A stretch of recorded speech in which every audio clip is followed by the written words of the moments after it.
Welcome to the year of yes, process art. I'm going to give you 52 process art ideas, plus a lot more information, a lot of research, a lot of stories. So we're going to get right into it. My name is Kristen Day. If you don't know who I am an early childhood play-based learning advocate. I'm an author, podcaster, a speaker, an international speaker, all about play-based learning and early childhood education. And I want to thank you for showing up for children and wanting to learn more and reflect on your practice and maybe get a little uncomfy with me today. So if you don't have any idea on my background, I am the founder of a play and nature-based preschool in central Minnesota. I founded it in 2014. I started out in a very traditional teaching environment and preschool teaching environment and realized very quickly that play is how young children learn, and I couldn't make the changes that I wanted to in that space, so I opened up my own preschool. And that preschool does zero craft projects. It's all process-based art. So one day, this little guy came in, and he's like, "Teacher honey," that's what the kids called me, "Teacher honey, I'm gonna make a giant squid today." I said, "Oh yeah? Okay, what do you need?" He said, "I need lots of orange paper and I need tape." Okay, so we went to the art cupboard, I opened it up, and I pulled out a whole entire pack of orange construction paper and a whole roll of masking tape, and I handed it over to him. And he looked at me with his eyes so wide, like I felt like the Costco sample lady. And he said, "Oh, I get all of this?" I said, "Well, yeah, you're making a giant squid, aren't ya?" He said, "Yeah." So he took it, walked away, went over to the art area, pushed some tables to the side, and he started laying out his orange paper in a big row. He comes over to me a little while later, and he says, "Teacher honey, I need one of those things that measures how long something is. I need to measure how long 32 feet is." I was like, "Okay." So we went to find a tape measure. I asked him if I could teach him how to read it, how to use the tape measure. And he said yes. And so this kid is like 3.5. And so I showed him the inches and the feet. And I asked him if he knew what the number 32 looks like. And because I had a relationship with this child, I kind of figured he knew what 32 is. He loves math, he loved numbers. So he said, "Yeah, it's a 3 and a 2 put together." And I said, you got it. So I said, I'm gonna pull it, and I want you to tell me when it gets to 32. You tell me to stop, right? When it gets to 32. So I pulled. He found 32. I taught him how to push the little thing down, and he set it down next to his paper, and he got to work, and he was cutting, and he was taping, and he was cutting, and he was taping, and he was cutting, and he was taping, and the kids came over, and they're like, "What are you doing?"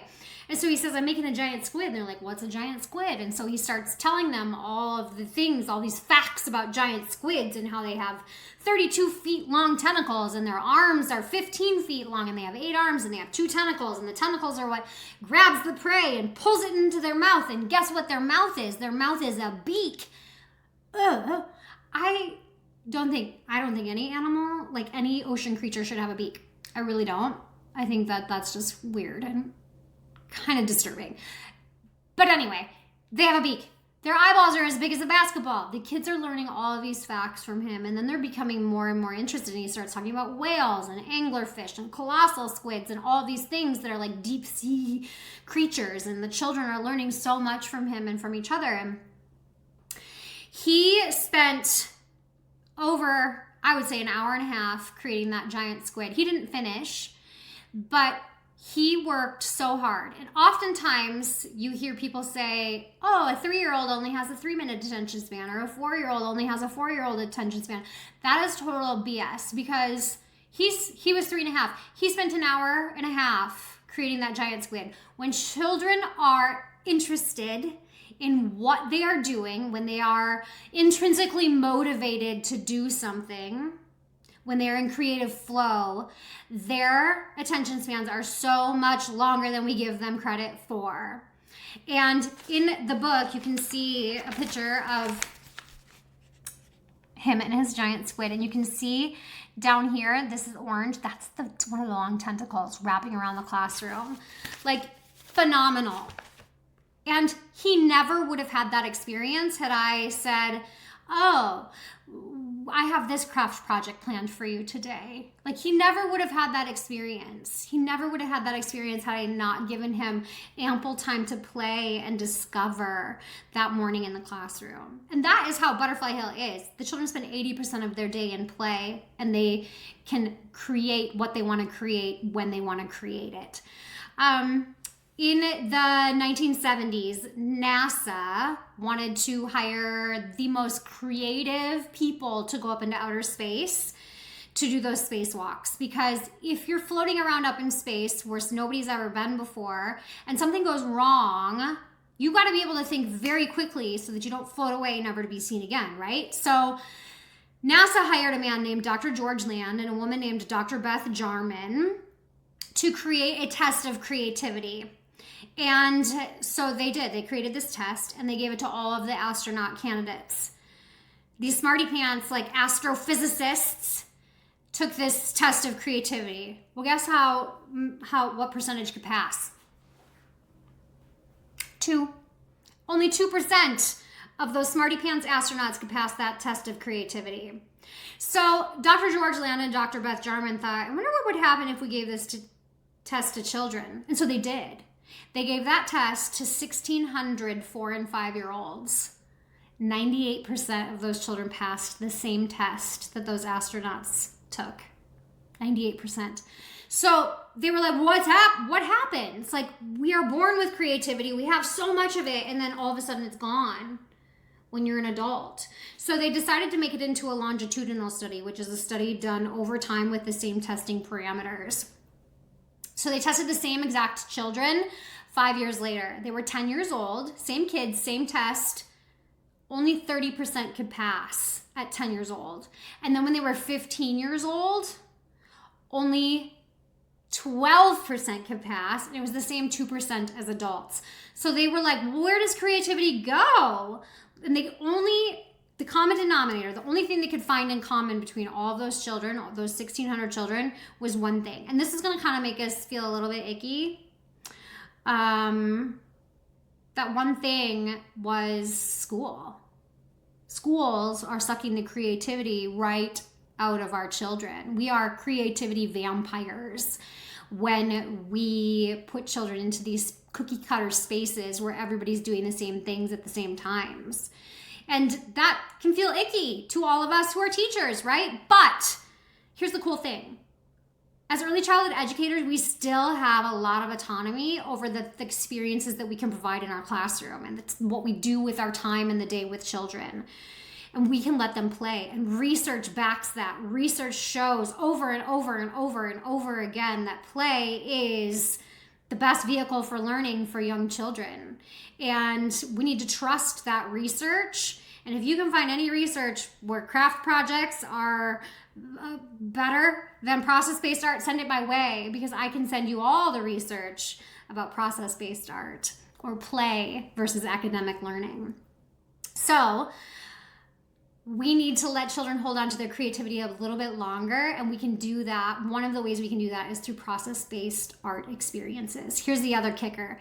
In 2024, the World Economic Forum said that creativity is the number one job skill that employers are looking for. And no one has it. Well, 2% have it, but no one, like, wild. Isn't it wild? Like, we need to do better. We need to do different. And process art is one of the ways that we can do that. So that study that I mentioned, I've never been able to get my hands on the actual study, but I read about that study for the first time in Sir Ken Robinson's book, Creative Schools. He mentions it in there. And then if you have the time, please take the time to watch Sir Ken Robinson's TED Talk. It's like one of the number one TED Talks of all time. It's called Do Schools Kill Creativity? And it is so good. It's so engaging. It's so funny. Watch it. It's worth the 17 minutes. The NASA study is also referenced in Dr. George Land's TED Talk. So if you Google Dr. George Land TED Talk, you'll be able to find him explaining more about that study. So you can find that on YouTube. So let's talk about craft projects just for a wee bit. So I used to love a good craft. I would spend my weekends on Pinterest, and I would cut things out with the Cricut so that they were ready to go for Monday morning. And I would take so much pride in creating those experiences that I thought were allowing children to be super creative in my classroom. And this was in my traditional teaching days. And so I would have our craft time, or I called it art time, as part of our rotational centers. And they had about 10 minutes maybe to do the project that I wanted them to do. And we never really got through the whole thing. And then we had to bleed it into the next day so that we could finish more of it. But it was I thought that I was teaching them creativity. I thought, oh, they're practicing all their fine motor skills, right? Their scissor skills and writing and drawing and figuring out, I used to say dot, not a lot for glue, to teach them the right amount of glue to use and the right amount of paint to use. And it was very controlled. It was very controlled at the table, like step by step. They were learning to follow directions, that's what I thought. And I would leave every day exhausted. And I think that that's part of why I would leave every day with a headache and exhausted, is because I was trying to control. I was trying to be a puppet master all day long and structure their day from the time they got there to the time they left. And it was exhausting to me. There was a lot of disruptions. There was a lot of what we would generally call misbehaviors, but really in my mind, misbehaviors are just a form of communication. Like, this maybe isn't developmentally appropriate, teacher Kristen, so I'm going to act out because I don't want to make this teddy bear out of Brad's and movable arms. I don't want to cut this out right now. So when I found play, when I started really digging into play and all of the nuances of play and creativity, I realized that in doing those craft projects and not allowing children the time to do process-based art and really explore materials, I was actually stealing their creativity from them. Children follow enough directions all day long. Like, from the time they get up in the morning until the time they go to bed at night, a 4-year-old is following directions all day long. They don't need any more practice doing that. We got that covered. They got that covered at home. We got that covered all day at school. There's so many directions they have to follow. We don't need to follow directions through a craft project. It's just stealing their creativity. Okay. So I like to call us, and I may be a recovering creativity vampire, but I was a creativity vampire. I was part of the system that was just like sucking it out of them because I wasn't allowing them enough time to play or to explore the materials on their own. So I want to tell you some of the creativity vampires that I see, that I've noticed, that cause children to lose their creativity over time. So one of those is adult control. And I kind of touched on that a little bit. I wanted to control everything because control feels safe. Control doesn't feel risky. It's when we allow things to get a little bit looser, it's where we start to feel a little bit more anxious. And as soon as things start feeling a little bit looser, or maybe a little bit more chaotic, or a little bit more wild, or a little bit more messy, or a little bit more loud, we instantly, as humans, just want to shut it all down because our nervous systems are not regulated and it can be overwhelming. And so we tend to control children from the time they get there till the time they leave. And we just need to recognize it. I think that's the very first step to allowing children to really explore and play and learn through their art materials, is that just recognizing what kinds of things make you tense up and what are the materials that are hardest to release control of. A lot of you might say glue, a lot of you might say scissors, a lot of you might say glitter. Those are hard. Paint, to let control go of, right? So adult control is the number one creativity vampire. The second one would be boxed curriculums. When I did in-home childcare for 10 months. It was the hardest 10 months of my life. So kudos to any of you who are a home childcare provider, because I bow down to you. That is very difficult, very hard. But I relied on, I think it was Mother Goose time, where they would send you kits in the mail every month. And I thought it was so wonderful because I didn't have to plan very much. And you're just overwhelmed as a family childcare provider. You work 10-hour days and you just don't have time to like prep all that stuff. So I would have it delivered, and then the children would do like jelly bean craft projects and farm animal paper plate cotton ball projects to make sheep, things like that. So box curriculums can suck that creativity right out of children. Craft projects and Pinterest culture. So craft projects in general just are a creativity vampire. It's not actually teaching creativity the way that we're hoping it teaches creativity. It's actually teaching children to follow directions and that they need to create something that looks like somebody else's thing, and they don't have the freedom to make any decisions within there. Maybe there's a few decisions they can make here and there. I mean, I guess it really depends on how you present the craft projects. And I'm not saying that craft projects are inherently bad and never to do them. I'm just offering a different point of view. And I mean, there can be definitely a balance. In the program that I founded, I chose to eliminate crafts 100% and only let children explore with their materials on their own. And there's so much magic that happens when we allow them the time and the space to just create freely without that adult control, without those preset directions, without that sample.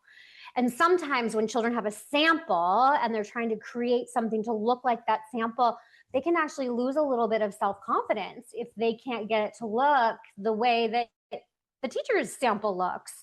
So we could be making them shrink back a little bit and not try or not take risks with their process art, with their art, because they don't want to do it different than everybody else.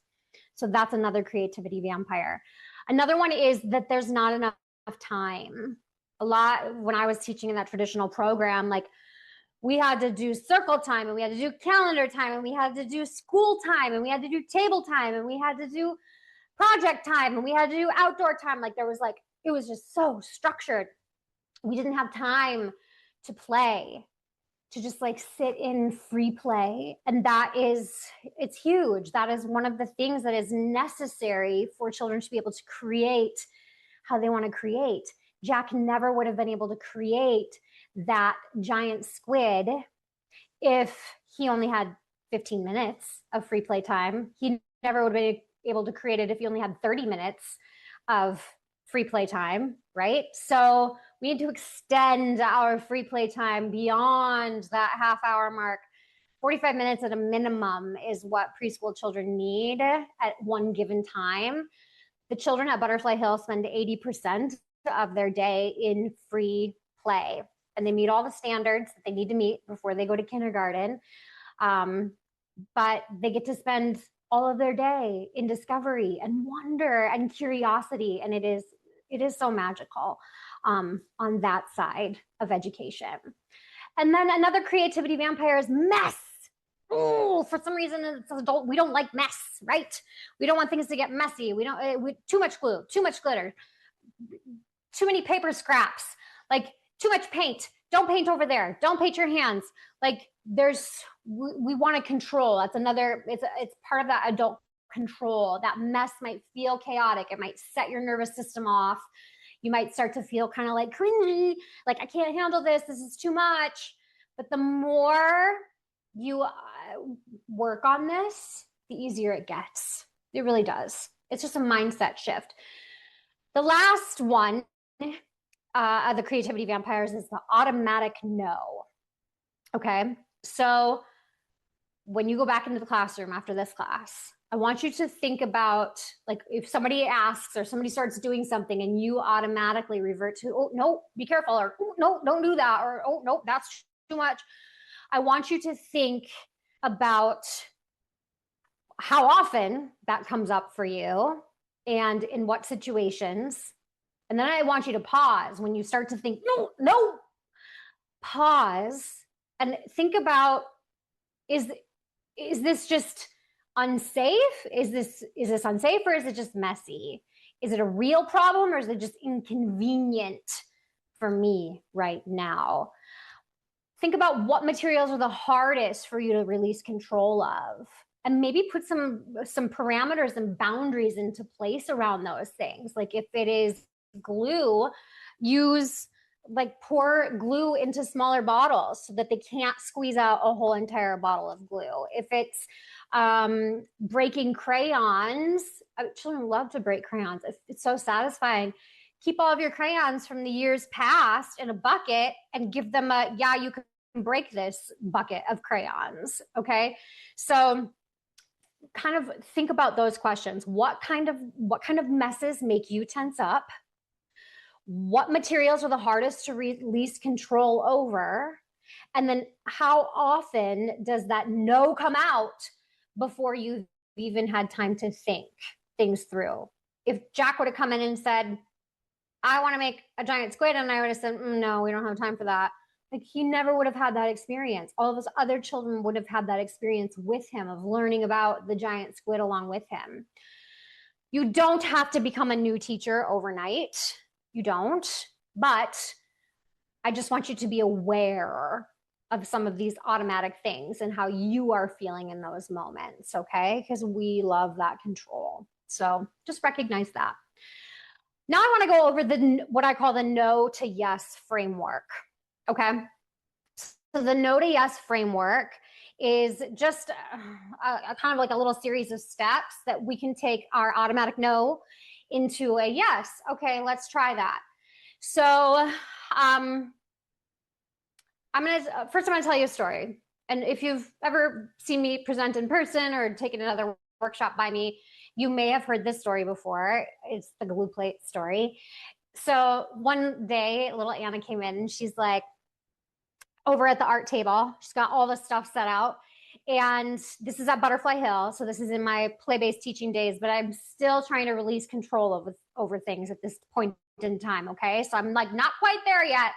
I'm still like getting my feelers on for how can I say yes to more things and how can I like settle into it myself. I'm being that reflective teacher. So I see her at the art table. At Butterfly Hill, we have a whole space just for process art, a whole shelf filled with lots of materials and children can freely create.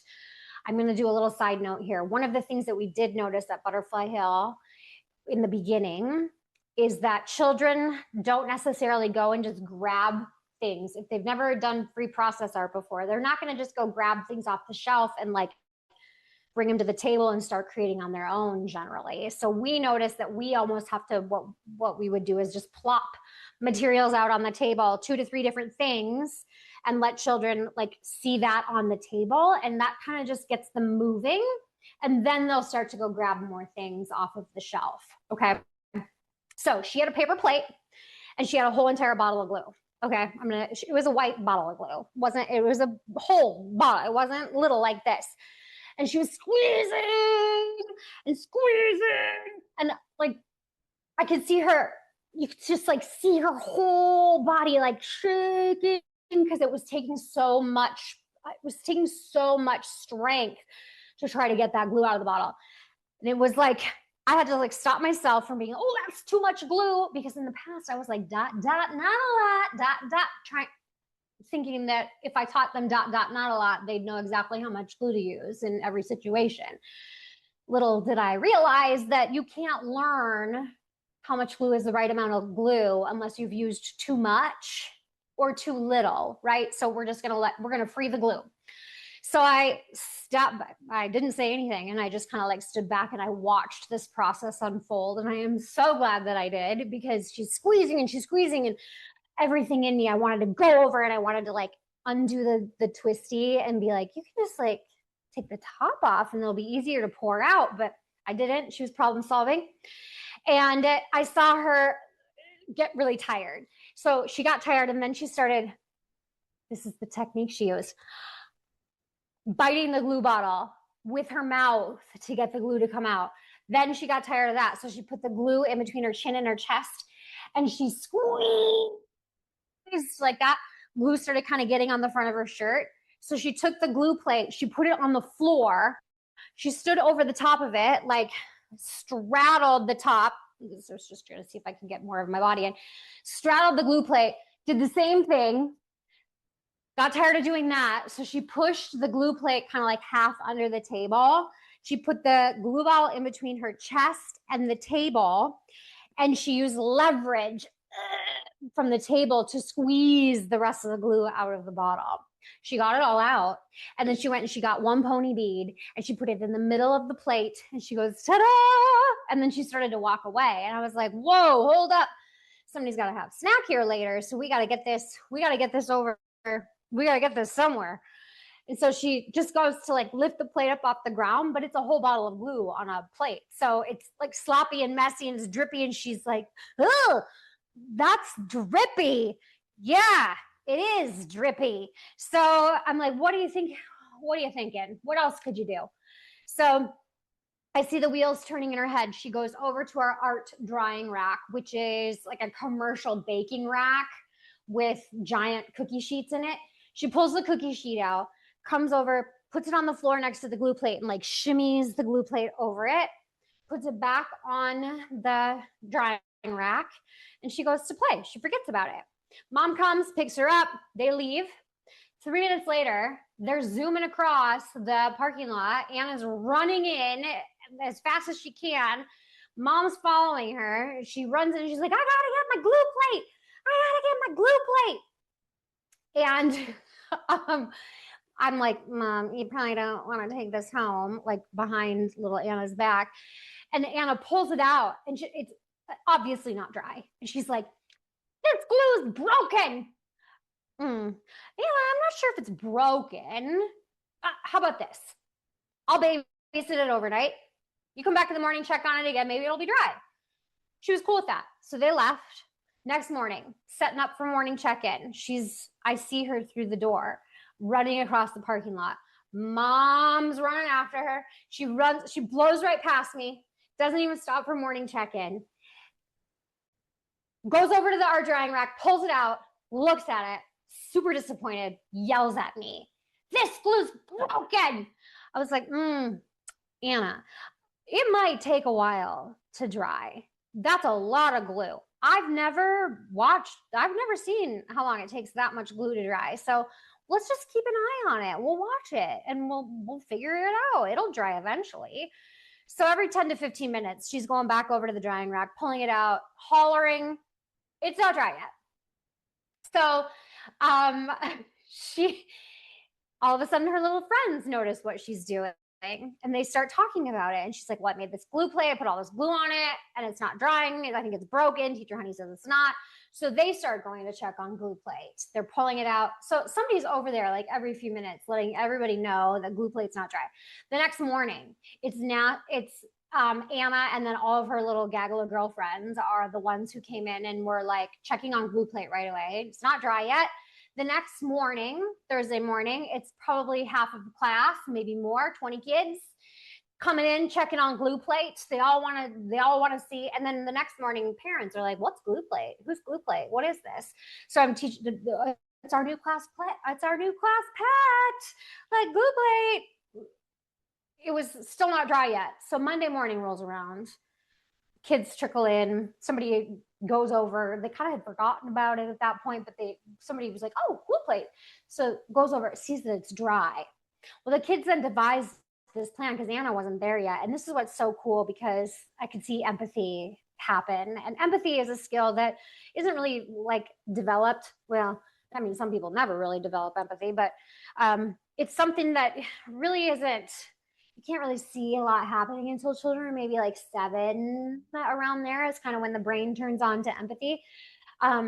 So these kids were like, well, when she comes in, don't tell her it's dry. Let her find out. So they made this little plan that they weren't going to say anything. So they're standing around the art drying rack waiting for Anna to come in, and they see her come in and you can see they're all like, I mean, they're giving it away, but Anna comes over, pulls it out. Everybody it's like silence. Like everybody goes quiet. And she pulls it out and she's got it in her hands and she goes, oh, it's dry. And she starts petting it. There's the class pet. She starts petting it.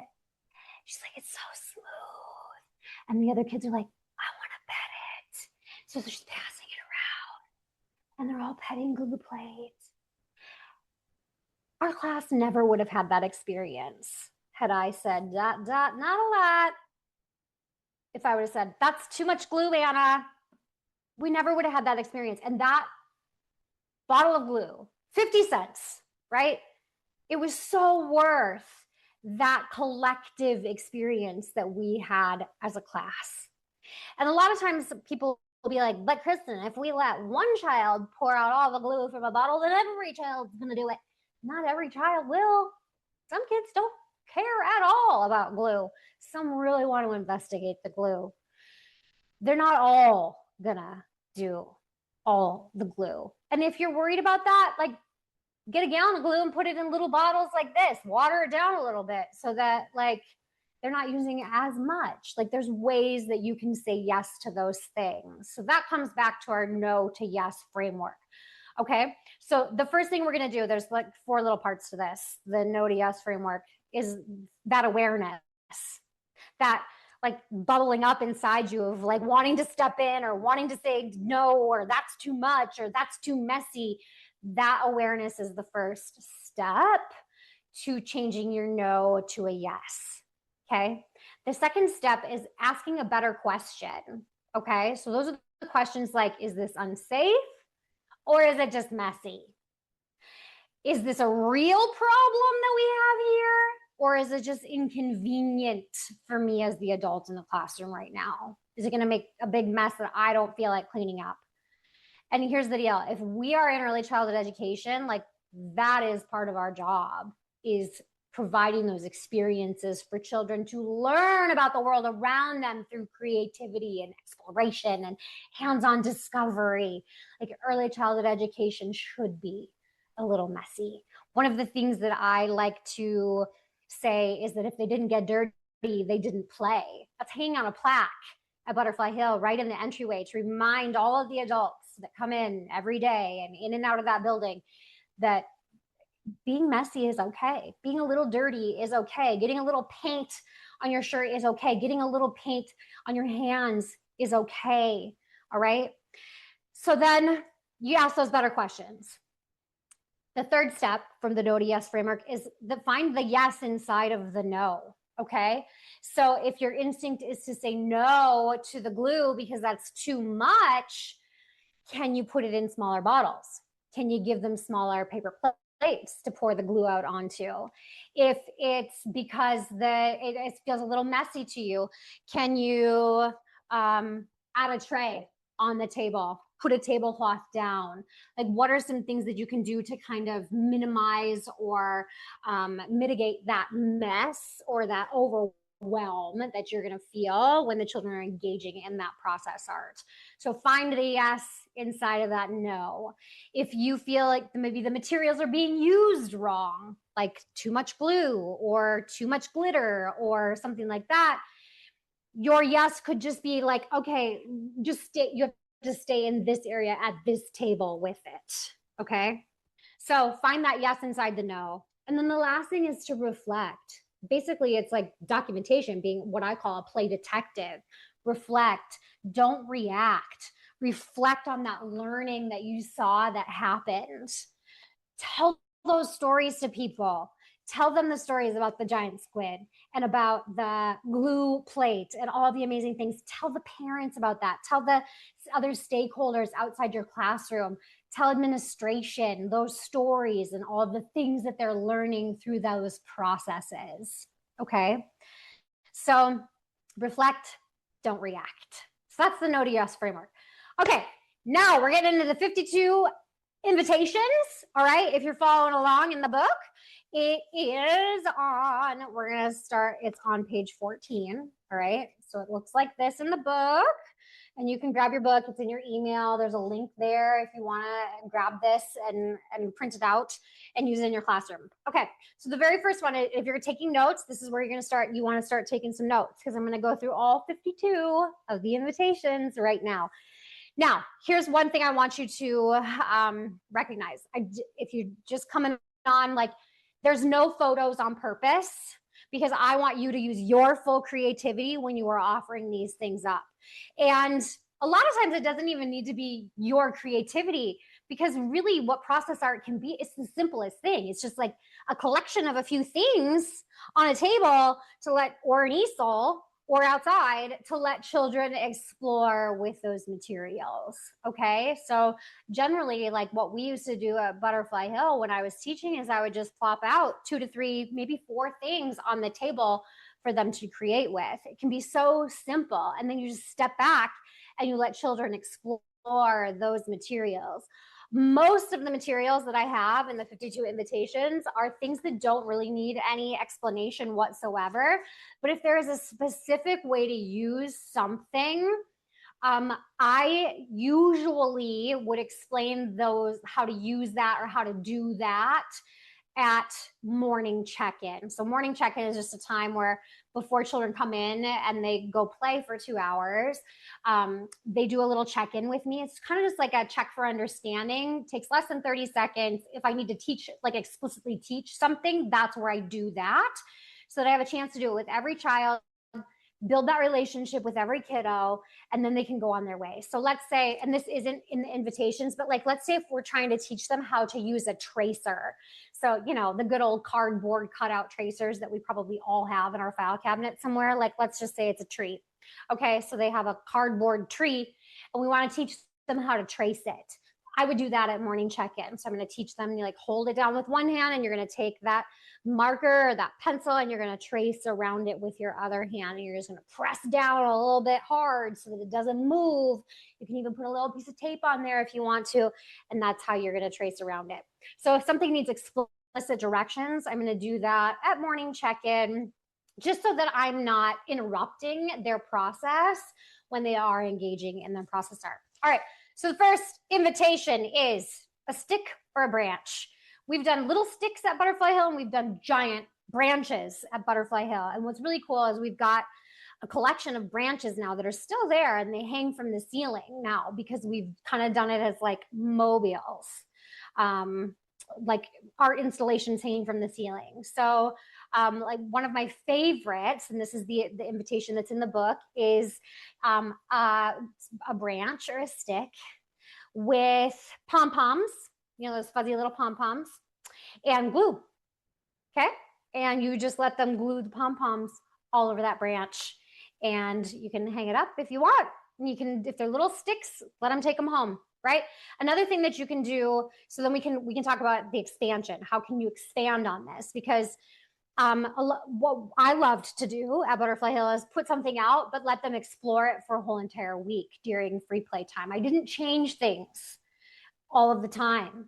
Sometimes children love repetition. They love to recreate things and try new things. So it's really good to leave some of these invitations out for multiple days at a time. So that's why there's 52 invitations, but you can expand it. So add googly eyes one day, add foam letter pieces that they can glue on, add wire to wrap around the branch, or even yarn to wrap around the branch, pipe cleaners. They can twist the pipe cleaners all around the branches. Okay, so that's your invitation and your expansion. The next invitation, if you're writing them down, here you go. If you're following along in the book, number 2, okay? Good old bubble wrap. And there's lots of different ways that you can do this. And a rolling pin, okay?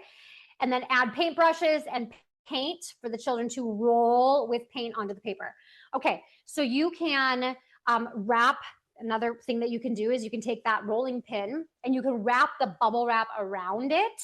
You can do big bubble wrap, you can do little bubble wrap, you can do other types of fabric around that rolling pin. You can do sandpaper, and then children can see the different prints that the rolling pin makes.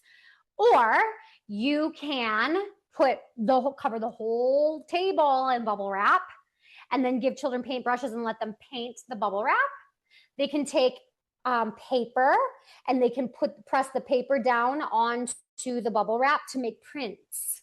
Okay, so there you go. That's what you can do.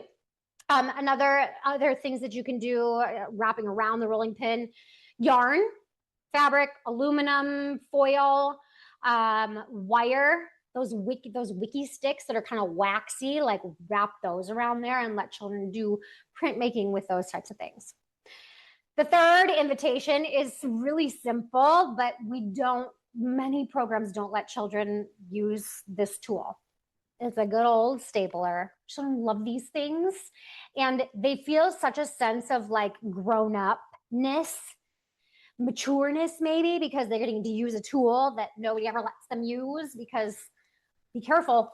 I don't know. Like, I wonder if you can, like, I've never tried to put a staple in my finger. I don't know. We let children use staplers at Butterfly Hill. Good old staplers, post-it notes. Let them staple things. Little tiny pieces of paper, scrap paper. It doesn't even have to be post-it notes, okay? You can also add stickers, add hole punchers, add markers to the table, add tape, washi tape, masking tape, colored masking tape. You can add even Scotch tape to the table. Envelopes. Children love envelopes. So if you give them a whole thing of post-it notes and a whole bunch of envelopes and a stapler, they're going to be busy for hours. Okay. So there you go. Staplers, post-it notes, markers, stickers, small sheets of paper. All right. Fourth invitation. Lace, those paper doilies, and like a small painting, small, let's see if I have one here. A really small paint roller, like that you would use in your house, not the big ones, but the little small ones for like trim. Those are so fun for children to use. So you can set the lace fabric or the lace doily out on a table, and you can let them roller over those things. You can, extension is put a giant piece of paper on the table and then put pieces of lace and those lace doilies, lace fabric onto the table, and then they can roll over them and then peel the doilies off to see the marks that they make underneath. Okay. You could also wrap the lace around the foam roller and see how that changes the art. You could paint on tin foil instead of regular paper. You could use cardboard that the children can add more layers and different paint colors later. So that you can use one color one day. Let's say you're going to use pink. And then the next day you can add purple.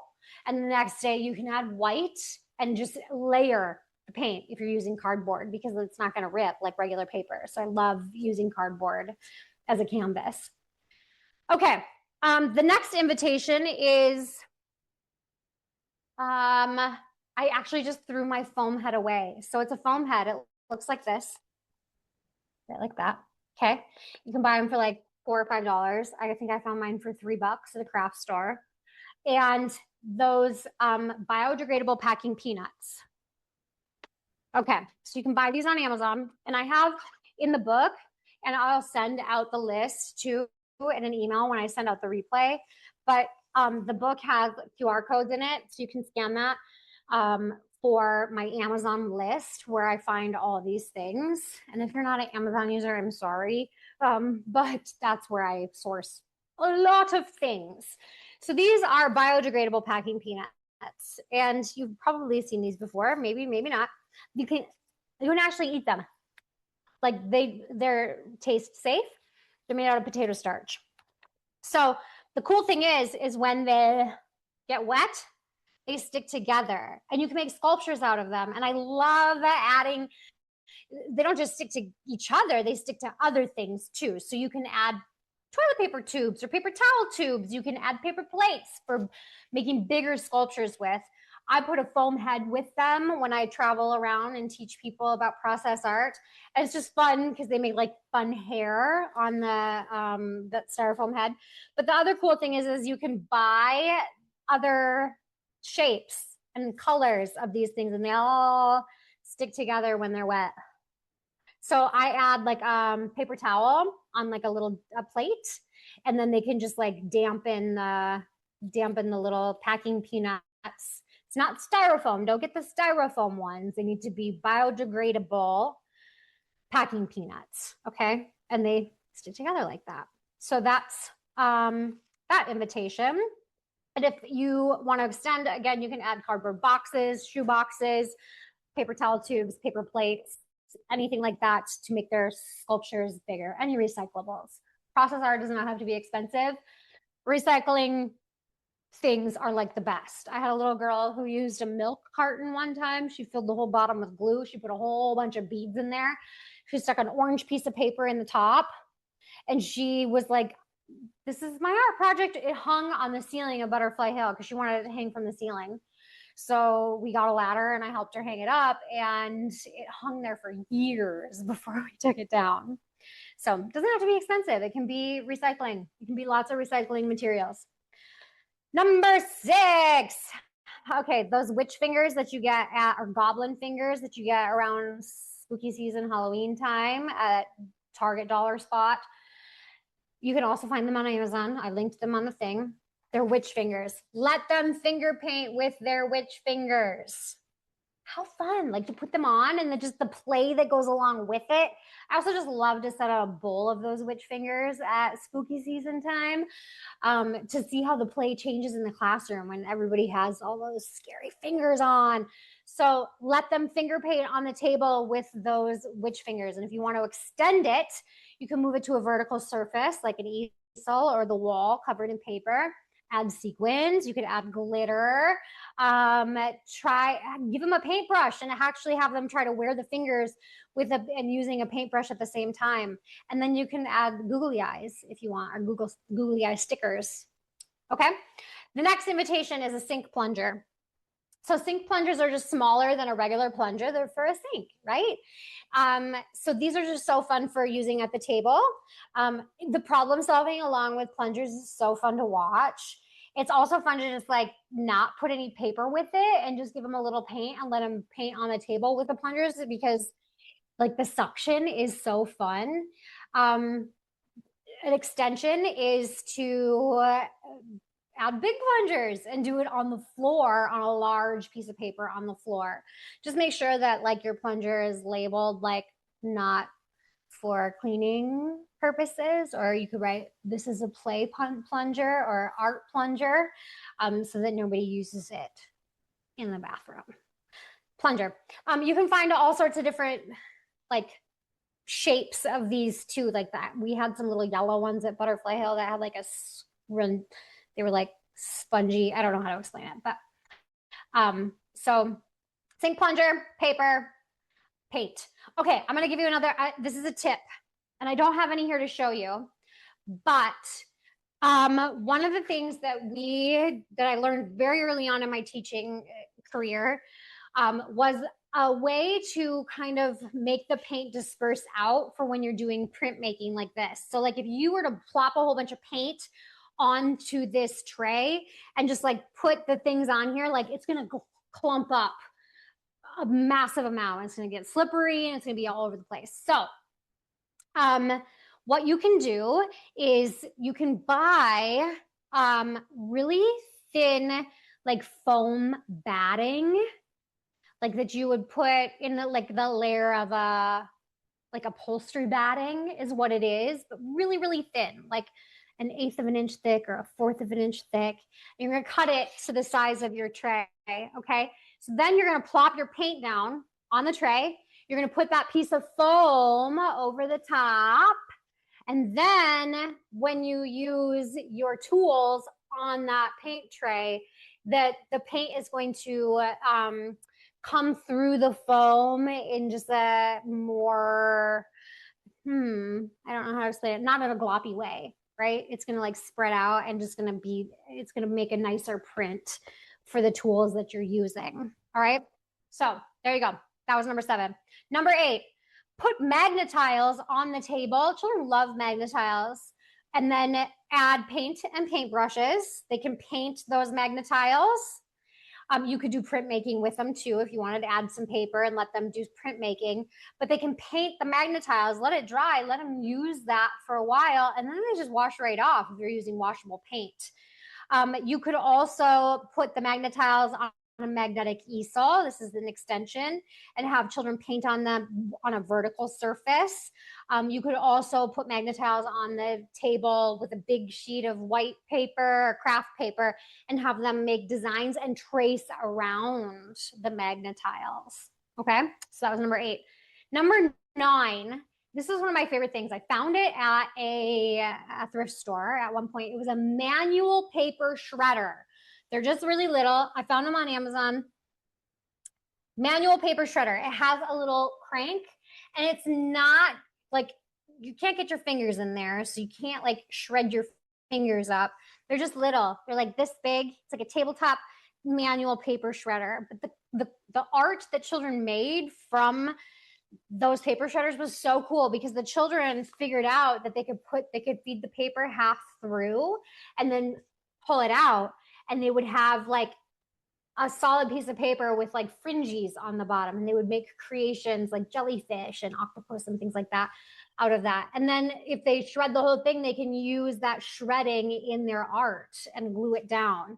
So glue, tape, and the paper shredding thing is the invitation. And then you can expand by adding markers, googly eyes, stickers, colored paper.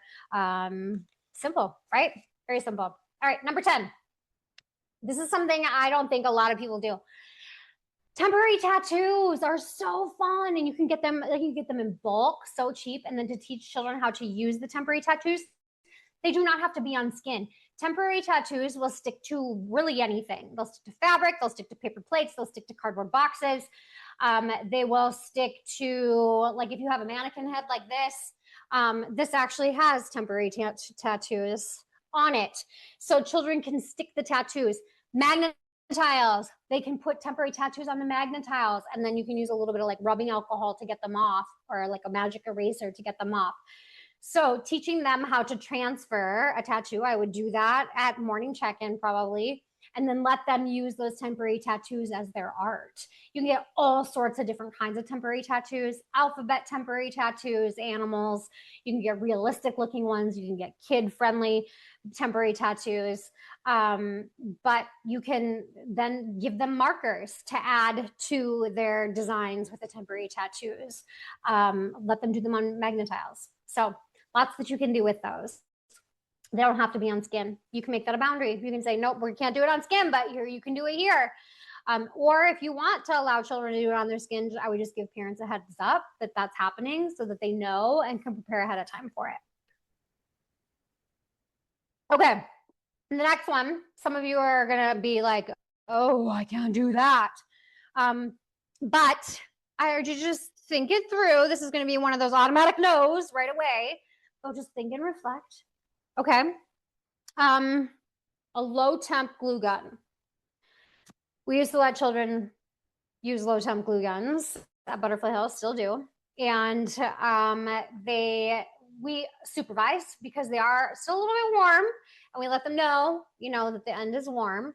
But we love anything, any loose parts, really, any recyclables, egg cartons, pom-poms, lids, corks, toilet paper tubes, paper towel tubes, paper plates, like let them, scrap paper, let them build, let them create with these. They're so good for fine motor, eye-hand coordination. They feel a sense of, like, I'm strong. I am like powerful when they get to use a tool like this. They also make cool touch glue guns, so that the glue isn't hot at all coming out.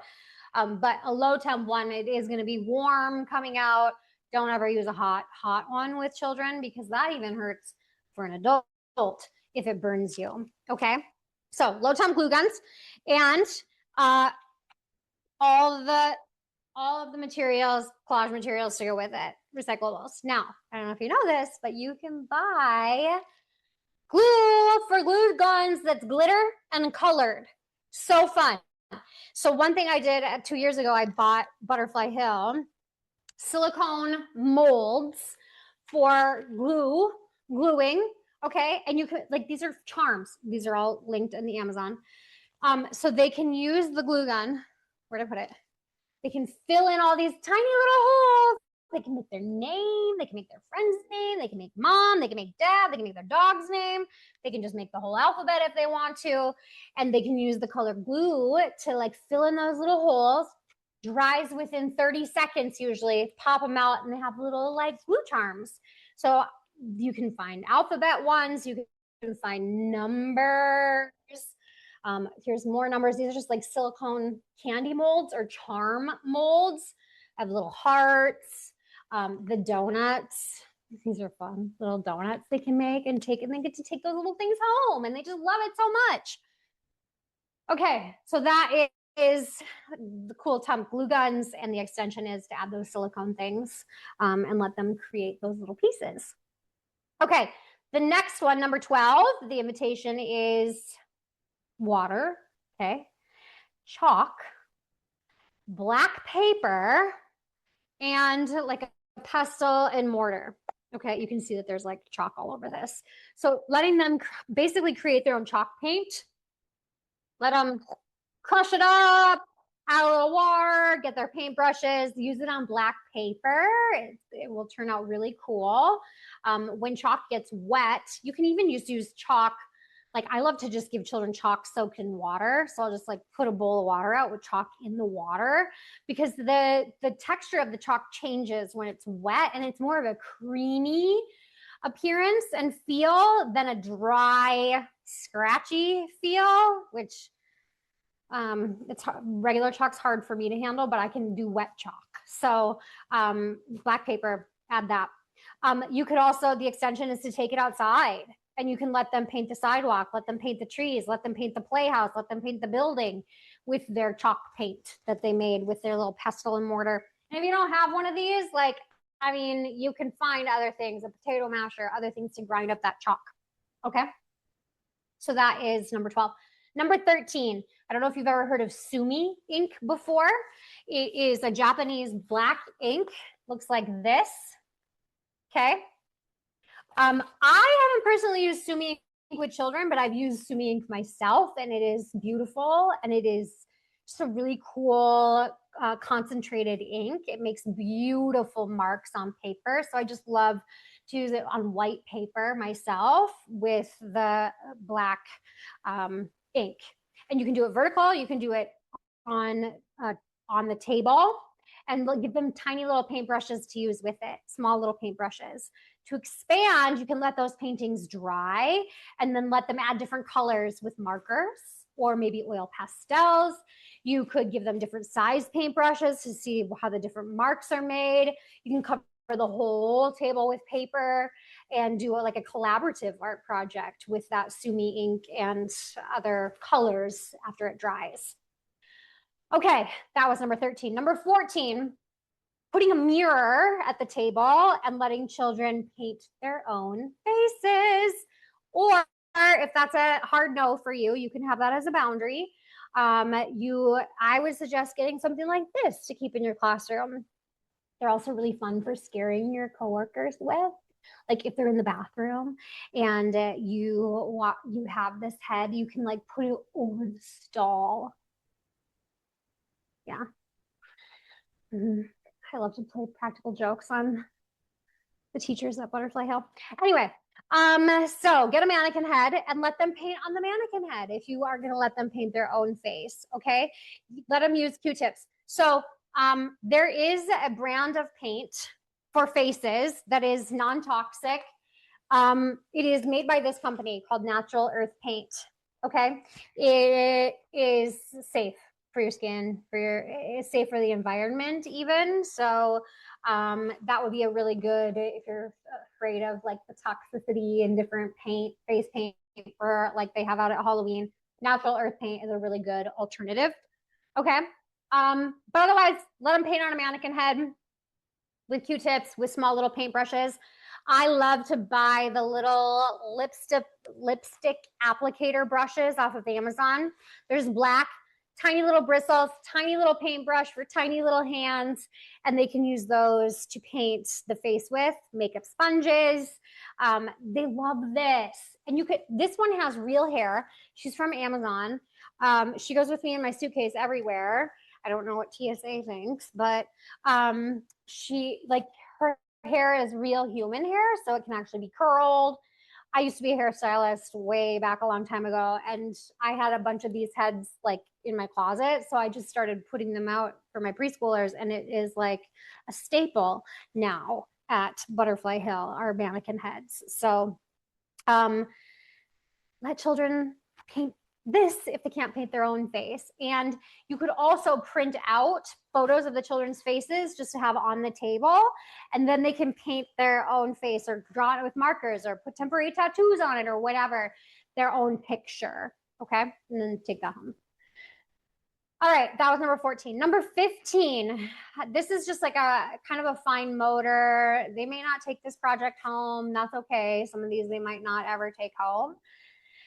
This is one that we love to do at Halloween, is get a pumpkin and then tissue paper squares and then add a little bit of glue water mixture and paintbrushes. It's like the foam, like the black foam paintbrushes like this. Okay. So then they're going to put the tissue paper all around the pumpkin. I like to let it dry and then I leave them out on the table and then I let children peel all of the tissue paper off the next day. You could even do it with stickers on pumpkins because they're going to be easier to peel off than a sticker would be on paper or cardboard or something. So it's just a really fun, children love to pick things, right?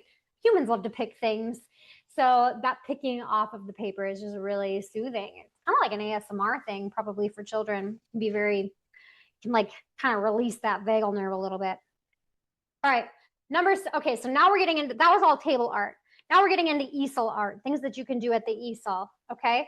So I love to just come up with different fun things to do at the easel. And one of the things that I had done in the past was the giant easel paper that you have, right? Your giant easel paper is to like cut a hole in the easel paper, different places. It doesn't have to be in the middle. It can be big holes, it can be little holes, but just to cut a giant circle out of the paper and put them up at the easel like that and see what the children do. It's just kind of fun to see how their painting changes. Like, does it go around the circle? Do they fill in the easel underneath where there's no paper? Do they try not to get on the easel? Like, it's just really interesting to see how their painting changes when there's a big hole in the paper. You could expand that the next day or 2 days later by cutting out a square, cutting out a triangle, cutting out a rectangle, making it into a frame piece of paper, or you can use it like a piece of newspaper as the canvas at the, just like plain old newspaper. See how that changes their painting with all of the print and the words on it. I don't even make newspapers anymore. I don't even know if we can find those. But you can use newspaper as the actual canvas instead of a white piece of paper. So that was number 16. Number 17, take a cupcake liner. This is a silicone one. I wouldn't use this. I would use a paper one or multiple. And just like glue 1 to the paper, glue 4 to the paper, and put them up at the easel and see what children do with that. It's really interesting to see like what they, if they add it into their painting and make it part of the painting, or if they try to paint around it. So just adding something like that that's already on there when they show up. It just is fun to see how their brains think. Everybody's is so different. You could expand on that by offering bingo daubers instead of paint, having bingo daubers at the easel. You could use shaped sponges with them, like alphabet sponges or sea creature sponges with them, and see what they do. You could offer silicone basting brushes that, you know, that you would use for like basting something at home with the silicone. They love the feeling and the texture of how that silicone feels on their paper, even on their skin. You could also scent the paint with something. I like to purchase scents that you would use for like candle making or lip gloss making from Amazon. The brand that I like to buy is called P&J scented oils, and you can buy all different ones, but you could also just use like plain baking vanilla, or you could use like essential oils that aren't harmful for the skin. Like, don't use peppermint probably, but maybe like lavender. You could put a drop of lavender in their paint just to give it a different little, right? That was number 17. Number 18, a drill. Do I have it in here? I don't know if I have it in here. You can buy cordless drills for pretty cheap on Amazon. I don't think it's in here. Oh, look at this though. This was not in there. Maybe it was. This is a bubble blower gun. I think I actually have this. I'm gonna leave that out. We'll talk about that later. Drill. And instead of the bit on the end, you shove the paintbrush into the end of the drill, just like that. And then you let children drill paint. So fun. That it changes because it goes in a circle, obviously. And so their painting looks just, it's really interesting to see what they do and how they explore that, because, and that's something that I would leave out for a full week, because their paintings are going to change as they explore more and they practice more. Okay. So how you could expand that is to use really big paper one day. You could use really small paper the next day and see how their technique changes. You could, I would only offer like 2 primary colors so they can see, maybe they'll see some change in that. Like, oh, if we're using yellow and blue, they might notice that it makes green. Okay, so just offering 2 colors, it's not going to turn brown, but they can maybe notice that what happens when those 2 colors are mixed. Number 19, you're just going to come up with some sort of a different canvas. Tinfoil to paint on at the easel instead of paper. That's the invitation. So adding tinfoil and then just different textures of paintbrushes with it. So maybe it's sponges, maybe it's that silicone basting brush, maybe it's a bristle painting brush, maybe it's a giant paintbrush, maybe it's a tiny paintbrush. And then you could use tempera paint. You could use oil pastels. You could use tempera paint sticks. I don't know if you've ever used those, but they're so fun and the colors are so vivid with those tempera paint sticks. To expand that, you can crinkle up the tinfoil and then unroll it so it's more of a bumpy texture for the children to paint on. You could use regular paper and you could crinkle up the tinfoil and use that for making marks on the paper. Another one that's not in the book, but I think is so fun, especially for like if you're kind of exploring the properties of light, is you can buy emergency blankets in bulk on Amazon. They're really cheap and they're huge. And you can put this out on the table or at the easel, cut it up into smaller pieces and let children paint on that as their canvas. How fun! If you have like really little, like put it on the floor. Like if you have babies and you're letting babies paint and explore paint, like let them sit on this on the paint and like explore with the paint. So these, yeah, emergency blanket. All right. All right. That was number 19. Number 20, cover the easel with cardboard, just giant cardboard sheets, and provide small recyclables like loose parts, like puzzle pieces or bottle caps or paper scraps or magazine cutouts, and then any type of glue. And they're going to glue on that vertical surface, and it's just going to be different problem solving than if they're gluing on a flat surface. Okay. And the cardboard just makes it more, you can do glue sticks or you can do regular glue, and it makes it just so that like it doesn't tear, the paper doesn't tear through. It's just interesting to try to see the problem solving that happens when the glue is maybe drooping a little bit. Okay. To kind of mitigate that mess a little bit, you could put paper towels in the bottom of the easel catch trays, and then the glue maybe will just run right onto the paper towels and you won't have so much to clean up afterwards. And then to expand on that, you could, after that creation dries, you can let children use chalk on their creation. You can let them use markers. You can let them use paint markers or oil pastels. I just saw that I have a typo in my book, to add to their creation. Okay, so that was number 20. Number 21. Oh, I did. I found, yes. Add liquid watercolor to one of these. So you can buy liquid watercolor, dilute it with water, put a little bit of dish soap in there so you can get the bubble action, and let children bubble paint at the easel. So fun. And the little marks that the bubbles make when they pop on the, when they pop is so cool. If you don't have liquid watercolor, you could also just add a little bit of tempera paint or food coloring. Make sure you get that dish soap in there so that it does bubble. Okay, so bubble one. If you want to expand that, you can take it outside. If you don't want to do it inside, right? Take it outside. You could put a large piece of paper on the floor, or cardboard or something, and let children just like bubble wand it, and then the bubbles drop. Then instead of like shoot out, you want to watch them drop onto the thing, and then they'll pop on there. Okay, you can use regular bubble wands too, the ones children actually blow through. All right, number 22. Basically, this is like a scraping type process art. So giving children old hotel keys or spackling scrapers or squeegees, things like that. combs, forks, anything with interesting edges that they can use for scraping and dragging the paint across the paper. Okay. To expand on that, add a little shaving cream, add a little bit of glue, and you can make some puffy paint with it. And that way the marks will kind of raise up and then it can dry like that. And then again, just using 2 colors to see how they mix for an expansion. Number 23 is to take a paintbrush and you're going to tape it to the front of a helmet like this, okay? And let them paint with their head. To expand, use different types of helmets. Use a football helmet, use a firefighter helmet, use a baseball helmet. There's different types of helmets that you can buy.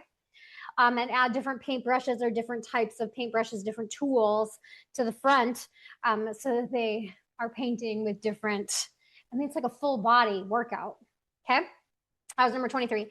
Number 24 is you can buy like a blacklight bar. They're super cheap. Put it in the Amazon.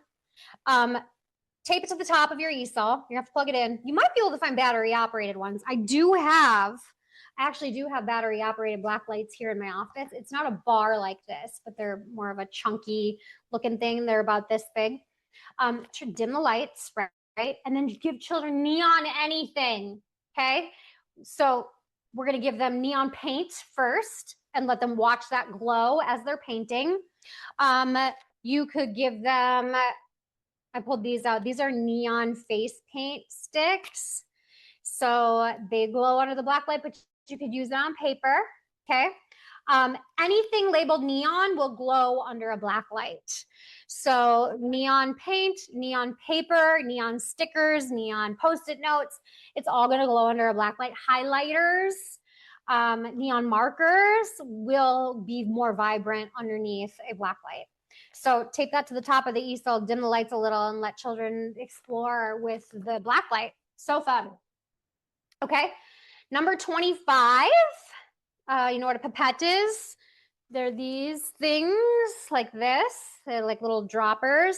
So you're going to use that and have children drop paint onto the paper at the easel to watch how it kind of like drips down. Okay, then you can give them a handheld fan, little battery operated fan, and you can let them blow the paint around with the fan, or give them a straw and let them blow through the straw to blow the paint around too.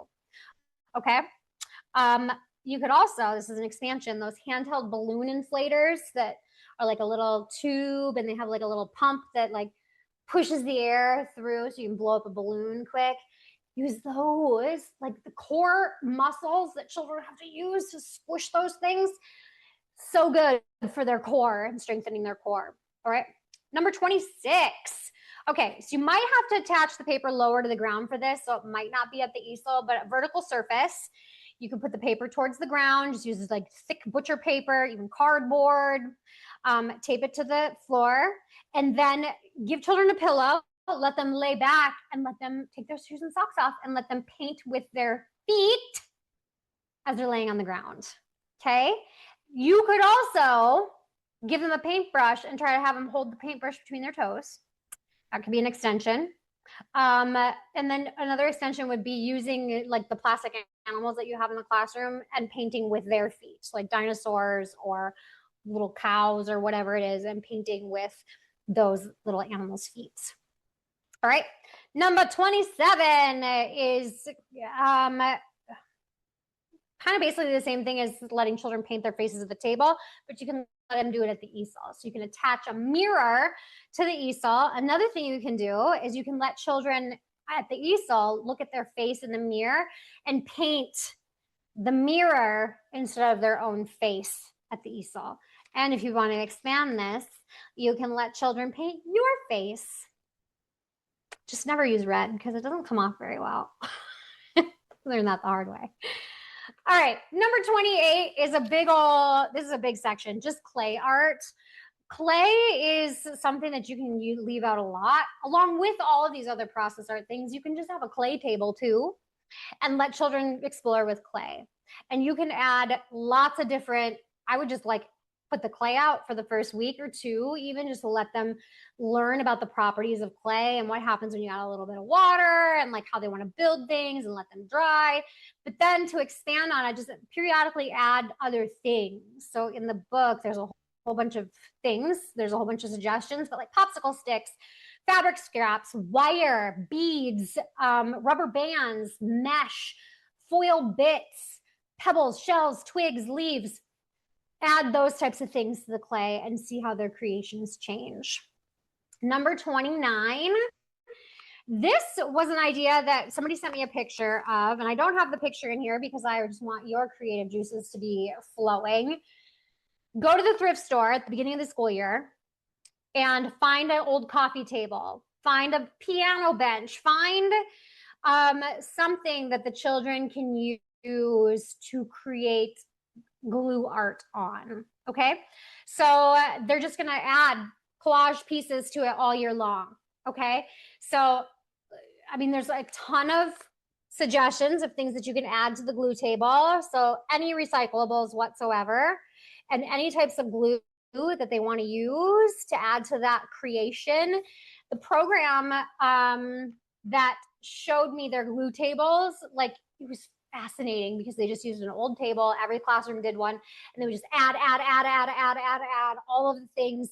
And the glue tables like mound up over the course of the school year, and then they put them on display as like a collaborative art piece at the end of the school year. I just thought that was so cool, and so I wanted to share that with you. Okay, so that's the glue table. That's 29. Now we're getting into big body art. All right, so things the children are going to use their body for more.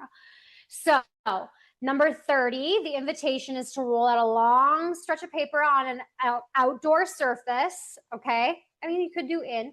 You're going to drop big blocks of paint on it throughout. Okay, then you're going to let children ride the tricycles on the paper through the paint. And it might be good to do this before it rains or near a water source so you can hose off the trikes afterwards, but you're going to let them ride through that paint and make marks with their trike wheels. How fun. To expand that, you can just offer other types of tires. We always have loose part tires at Butterfly Hill. The tread's different on them all. Let them roll the tires. And you can do little tires, like golf cart tires are little, so they're smaller to roll. You can find them for free at any golf cart store, or like used ones, because they have to recycle them. So they usually just like throw them outside into a big pile, and then they'll recycle them all at one time, but they will give them to you if you ask for them. What we did at Butterfly Hill is we then had somebody drill holes into them so that sitting water doesn't sit in there. We got mosquitoes here. So then the water would drain out for those tires. And those tires, I mean, Butterfly Hill has been opened, 12 years now? And they're still the same tires from when we first opened. Okay, number 31. Wherever you have a swing, maybe you don't have a swing, you could like a hammock maybe. If you don't have a swing, swings are fantastic for problem solving, but also they're so good for the vestibular system and proprioception. So swings are an amazing thing to have. We don't have any like just single use swings at Butterfly Hill for one single kid, but we do have platform swings. So you're going to lay out cardboard or a big canvas or something like that underneath a swing that's low to the ground. And then you can let children dip their feet in paint and then swing and paint with their feet, okay?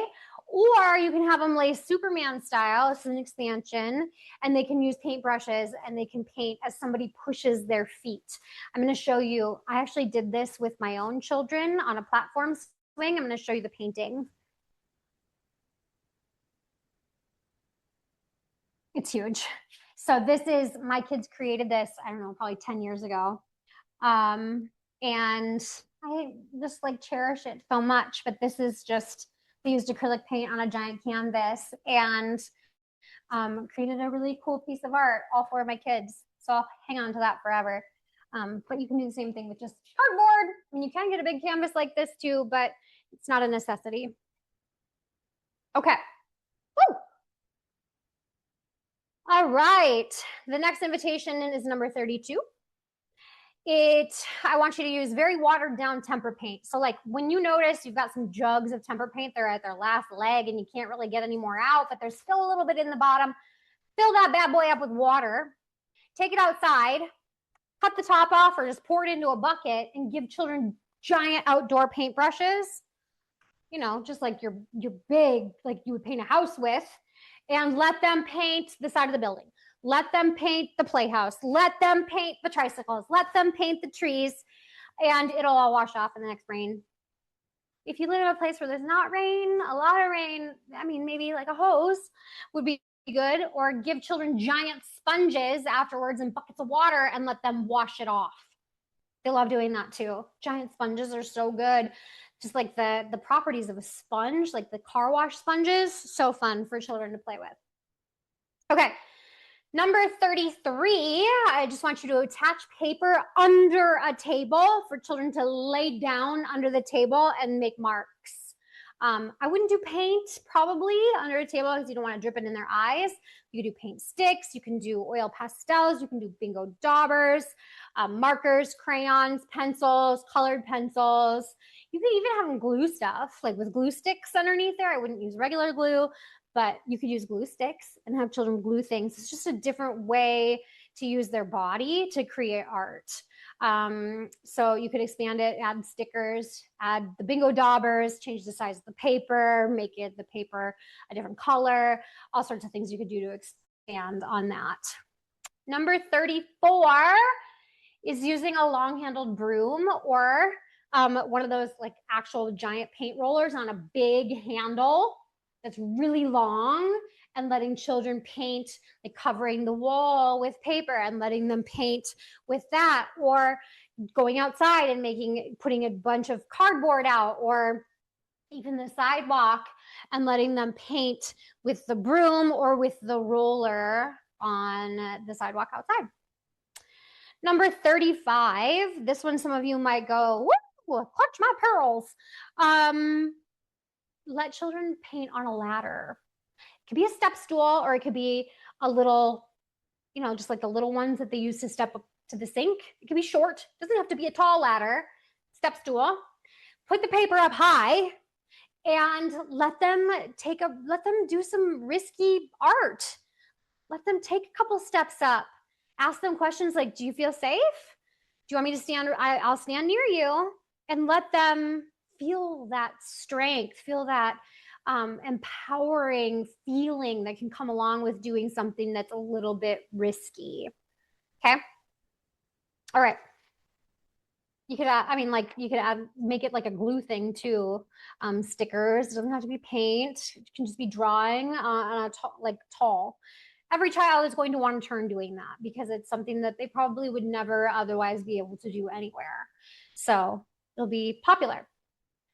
The next section is nature art. So if you're following along, it's page 27 in your book, nature art. All right, so now this is where I want to kind of add a little caveat. Is that the word?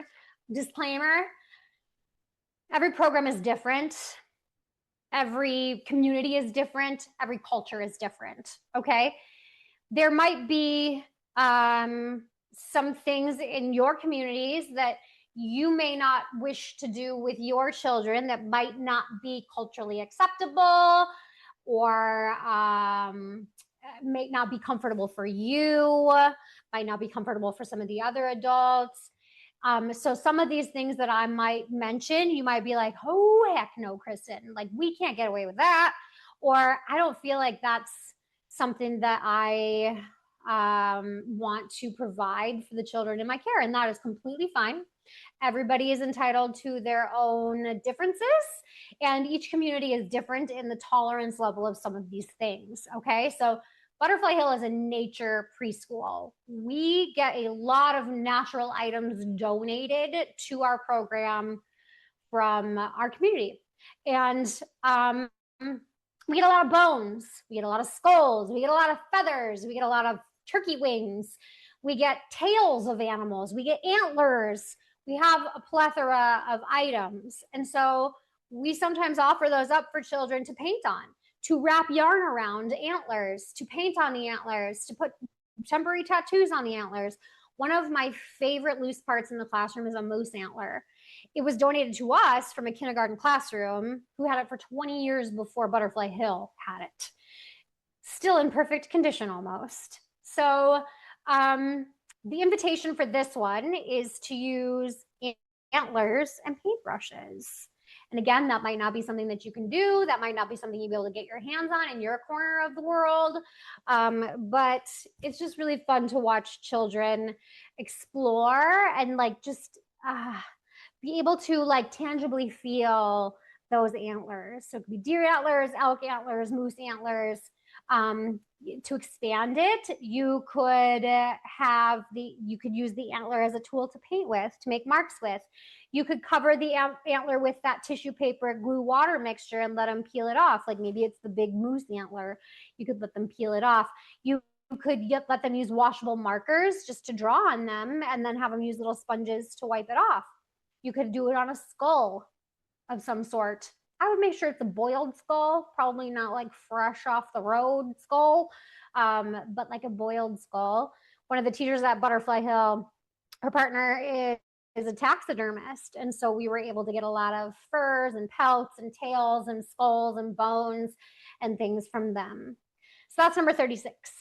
Number 37, pine cones. Go get pine cones. Most communities have some sort of a coniferous tree that drops pine cones. So give the children pine cones, yarn, ribbons, and let them wrap. Okay, wrapping. They love it. It's like the rotation play schema. Wrapping. To expand that, you can offer pipe cleaners because they have to bend them a little bit. You could add glitter. You could add glue. You could offer paint and let the children paint in all of those little crevices of the pine cones and different size paintbrushes. Number 38, this one's super simple, but often overlooked. I think rocks are a very overlooked, not used enough material in classrooms. If you just give children an assortment of rocks and paintbrushes and water, when they paint the rocks, they change colors. And it's really fun to watch that discovery of them being able to create different things on rocks with just water. So you could expand that by letting them paint other surfaces indoors or out, just to see like how they change when they just add water to those other surfaces. And if you're going to be painting the rocks with regular paint, using earth-friendly paint is probably a good idea. And that's this natural earth paint is really great for nature-based art, especially if you're doing art outside. It's all just natural pigmented and it's safe for the earth. You can get it at naturalearthpaint.com, I believe. It looks like tempera paint that you mix up. Yeah. They also have eco-friendly glitter because I get a lot of pushback on social media about glitter sometimes, about it being microplastic. So an alternative to that is eco-friendly glitter. Same company, Natural Earth Paint. And this is just like silver glitter. It's probably mica is what I'm assuming that it is.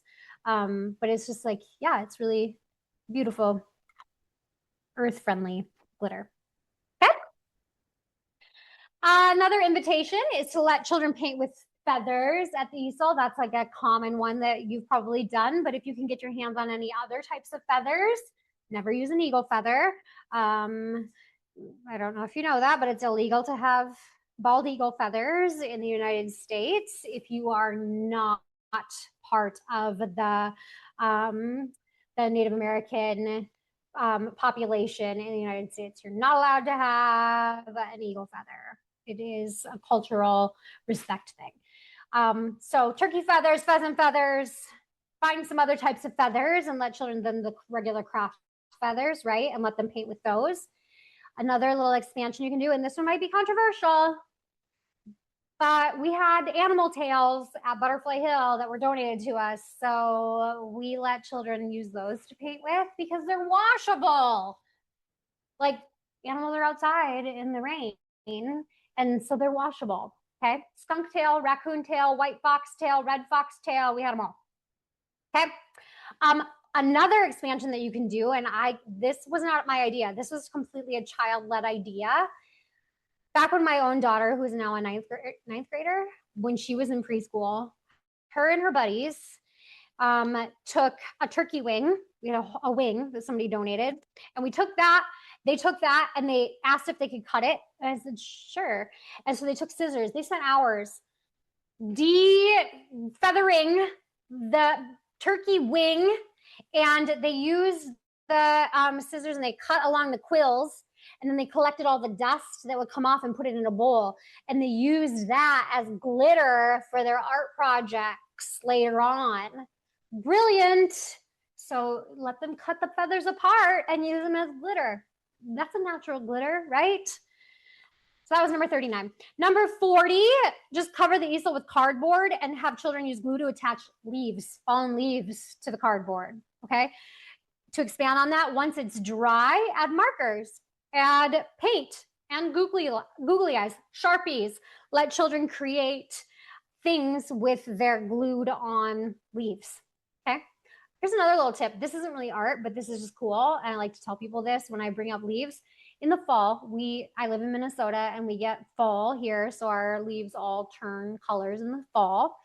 And if you want to preserve the reds and the oranges and the yellows of the leaves, if you have a crock pot full of beeswax, natural beeswax, you can buy it on Amazon, or if you have a bee farmer, have them give you some of their wax, melt it in an old crock pot. We just had a crock pot that was just for beeswax at Butterfly Hill.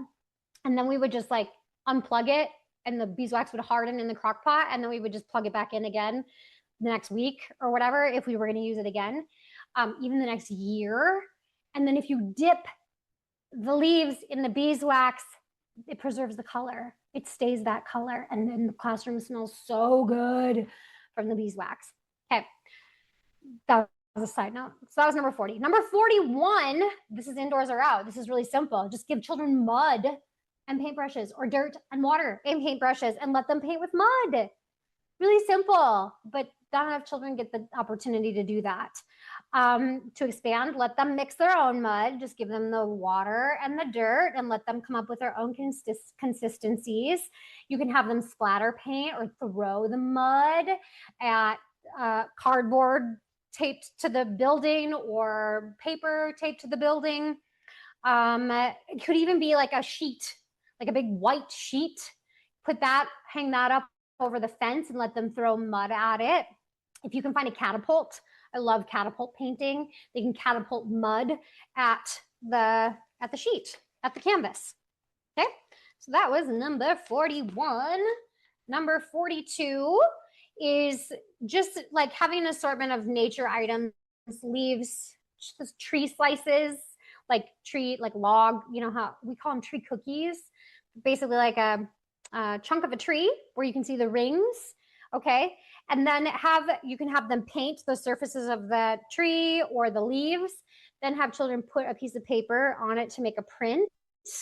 Okay, to expand this, you can do crayon rubbings of trees, of tree bark, of leaves. Take them outdoors and do bark rubbings like vertically on the actual tree. Attach this, I love this one.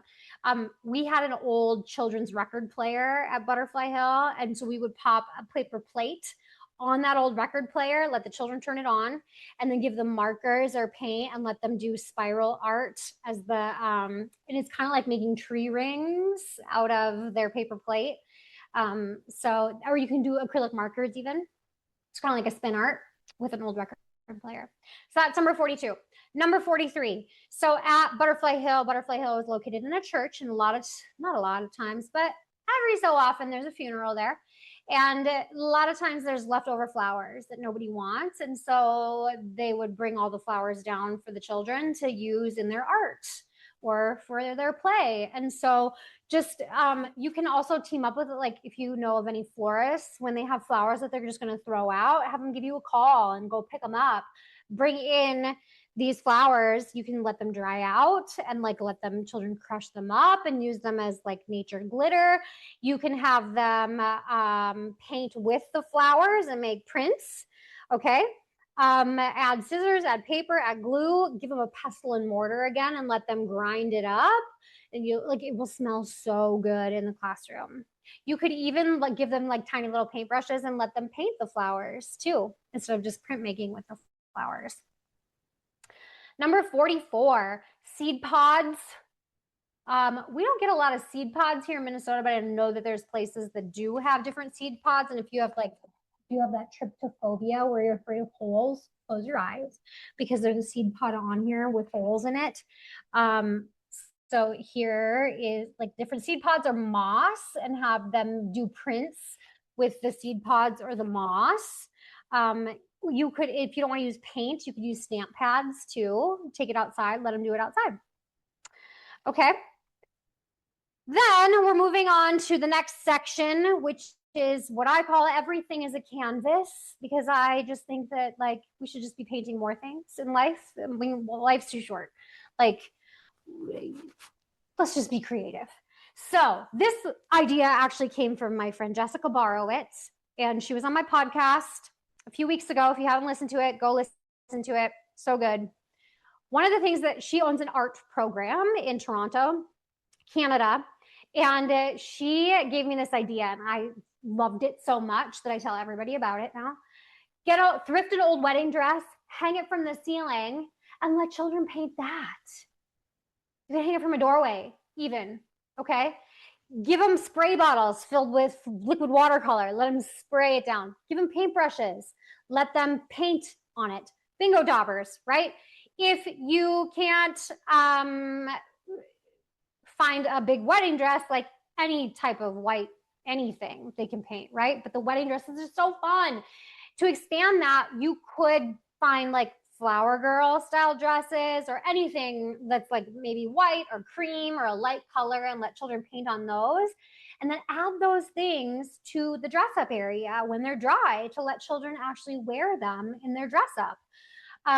You could also extend it by giving children bridal magazines or dress magazines or any sort of like fancy clothes magazines. I know that if you use creative curriculum, like textiles is one of the themes. So like this could be a really great way to expand the process art for that theme for creative curriculum. Okay, that was number 45. Number 46. So this idea came about because a child asked why we didn't have a haunted house that Halloween for the kids to play with. And I had an old playhouse sitting there waiting to go to the dump, basically, because it was all chippy and ugly. And it was just, we had bought a new one. So I said, well, do you want to make one? And they said, sure. So I got out some black. I asked the children, like, what do you need? Like, what color paint do you need? And they said black. And so I let them paint the dollhouse black. They used acrylic paint and they painted it. I made sure that they had like paint shirts on and stuff, and they painted it all black. Then at Christmas time, they were like, well, now we need a winter house. So they painted the whole thing white, and they added red and green with like cookie cutters. And we had that in the classroom for a while. So find things like that. Let them be creative with some of the things that you're going to throw out that might just give it a second life. Just think outside the box. That's number 46. Number 47. Now this one might be controversial again, but let them paint a large piece of furniture in the classroom. We let the children paint our whole entire kitchen set one time. It was an old one. It wasn't a brand new wood one. It was an old vintage 70s kitchen that somebody had made. It was beautiful. But we let the children paint it with acrylic paint in the middle of winter one time because we just needed some big body art happening, and we couldn't go outside. It was like -20. And so we let them use acrylic paint and paint the whole entire kitchen set. Piano. I've seen a program that lets children paint and add to their piano over and over and over again, stickers. Like it's just like this giant collage piece at this point in time. There is a program that sent me a picture that let children, they had a couch, a white couch that they used as a canvas, and they made sure the children knew that you can't do this anywhere else, but this is our painting couch, and you can draw on here and you can paint on here. And it was a white couch. So not saying that you have to do that. I'm just saying, like, think outside the box a little bit here. Number 48 would be like projector art. So if you can find one of those old school projectors that like I had when I was in elementary school, and like you'd go up and you'd use the little markers on, you do like your math thing on the overhead projector before like computers. If you can find one of those, they're amazing to add to your classroom. You can buy them new on Amazon if you want to like invest a little bit, but otherwise you can usually find them in Facebook groups. Or you can even buy just like a regular projector that hooks up to your computer, and project something on the wall, add some paper on there, let children trace it, let children paint around whatever you're projecting on the wall. Okay. Number 49. This is one of my favorites. Okay, so this is from a thrift store. These, if you ever find these, pick them up. Every time I go to a thrift store, I look for them. These are old school warming platter warmers for like potlucks. If you're going to a potluck and you need to warm up your casserole, keep it hot, you're gonna put it on here. So it's warm. It's not gonna burn a child at all. You plug it in, it gets hot, not hot, it gets warm. And then children can melt crayons on there and do crayon melting art. And if you are into ASMR, it is like the best ASMR thing ever. Okay. I do supervise when children are using this because it can get a little hot on their fingers, but they're going to problem solve around that. Another thing that I love to do is, so we always like save all of our old crayons for breaking or for melting. And if you put crayons in water, put them on the table, and then just like children will peel all the paper off. They love it. They just like peel. Then you have them already peeled and you can use them to do their art on that warming platter. And you can use wax paper, you can use tinfoil. Tinfoil gets a little bit warm, of course. You can use regular paper on those things. Okay. So that's that one. You could also buy those warming platters new, I believe, on Amazon. I've never used a new one though, so I don't know how hot they get. I like the vintage ones. Okay. Number 50. We're getting there. Woo! What? And we have time. We can do Q&A after this, okay? These nail things. The children at Butterfly Hills love to use washable markers and paint the teacher's fingernails and each other's fingernails. So I thought it would be so cool to add these to the art area. And you could even use real old nail polish for children or markers, or you can buy like tattoo markers or acrylic markers, and let children, fine motor. It's like, so the tiny little canvases is what they are, and the children can paint them. You could use those little lipstick applicator brushes. This is a little tip. So I don't know, 10 years ago, I was trying to determine how we could do self-serve paint at Butterfly Hill and not have children like overuse paint or just sit and pump the paint because they have a giant cup to put it in. So I did some brainstorming and tried to be creative myself to think, what could we use to hold the paint so that they don't have endless paint and are filling up giant cups. So I came up with this. These are silicone candy molds. Like if you were going to make little, like, I don't know, fudges or something like that. I don't even know. You can also buy like silicone mini muffin pans, cut them up into smaller chunks. And you're only going to offer out like 4 colors, or 3 colors or two colors that they can self-serve themselves. Then when they pump, they're going to have to like try to keep, they're only going to be able to get that much, right? You can even cut these into like sections of 2 so they can only get 2 kinds of paint instead of 4 kinds of paint. Okay. And then you can put those at the table and they can get their own paint and they can use the tiny little paint brushes and they can paint those tiny little nails. Oh, how cute. Number 51. All right. This isn't if you dare. Wear something white to school and let the children paint you. One of the workshops that I do is called Everything's a Canvas, and that's the title of this little section of the book, Everything's a Canvas. And I wear white overalls to that workshop, and I let people paint me. And it is so fun. And it's a really great way, actually, for children to connect with you one-on-one. It's kind of cool. And then have children wear something that they can paint. Have them wear a t-shirt that they can paint and have their friends paint them and wear it as they're painting. And I also used to love to let the children draw on my shirts with washable marker. So I actually came up with this idea, and the shirt is actually in my Etsy store. It's a white shirt. It's white on purpose, and it says everything's a canvas on the front. And on the back, I put a design that's just black and white.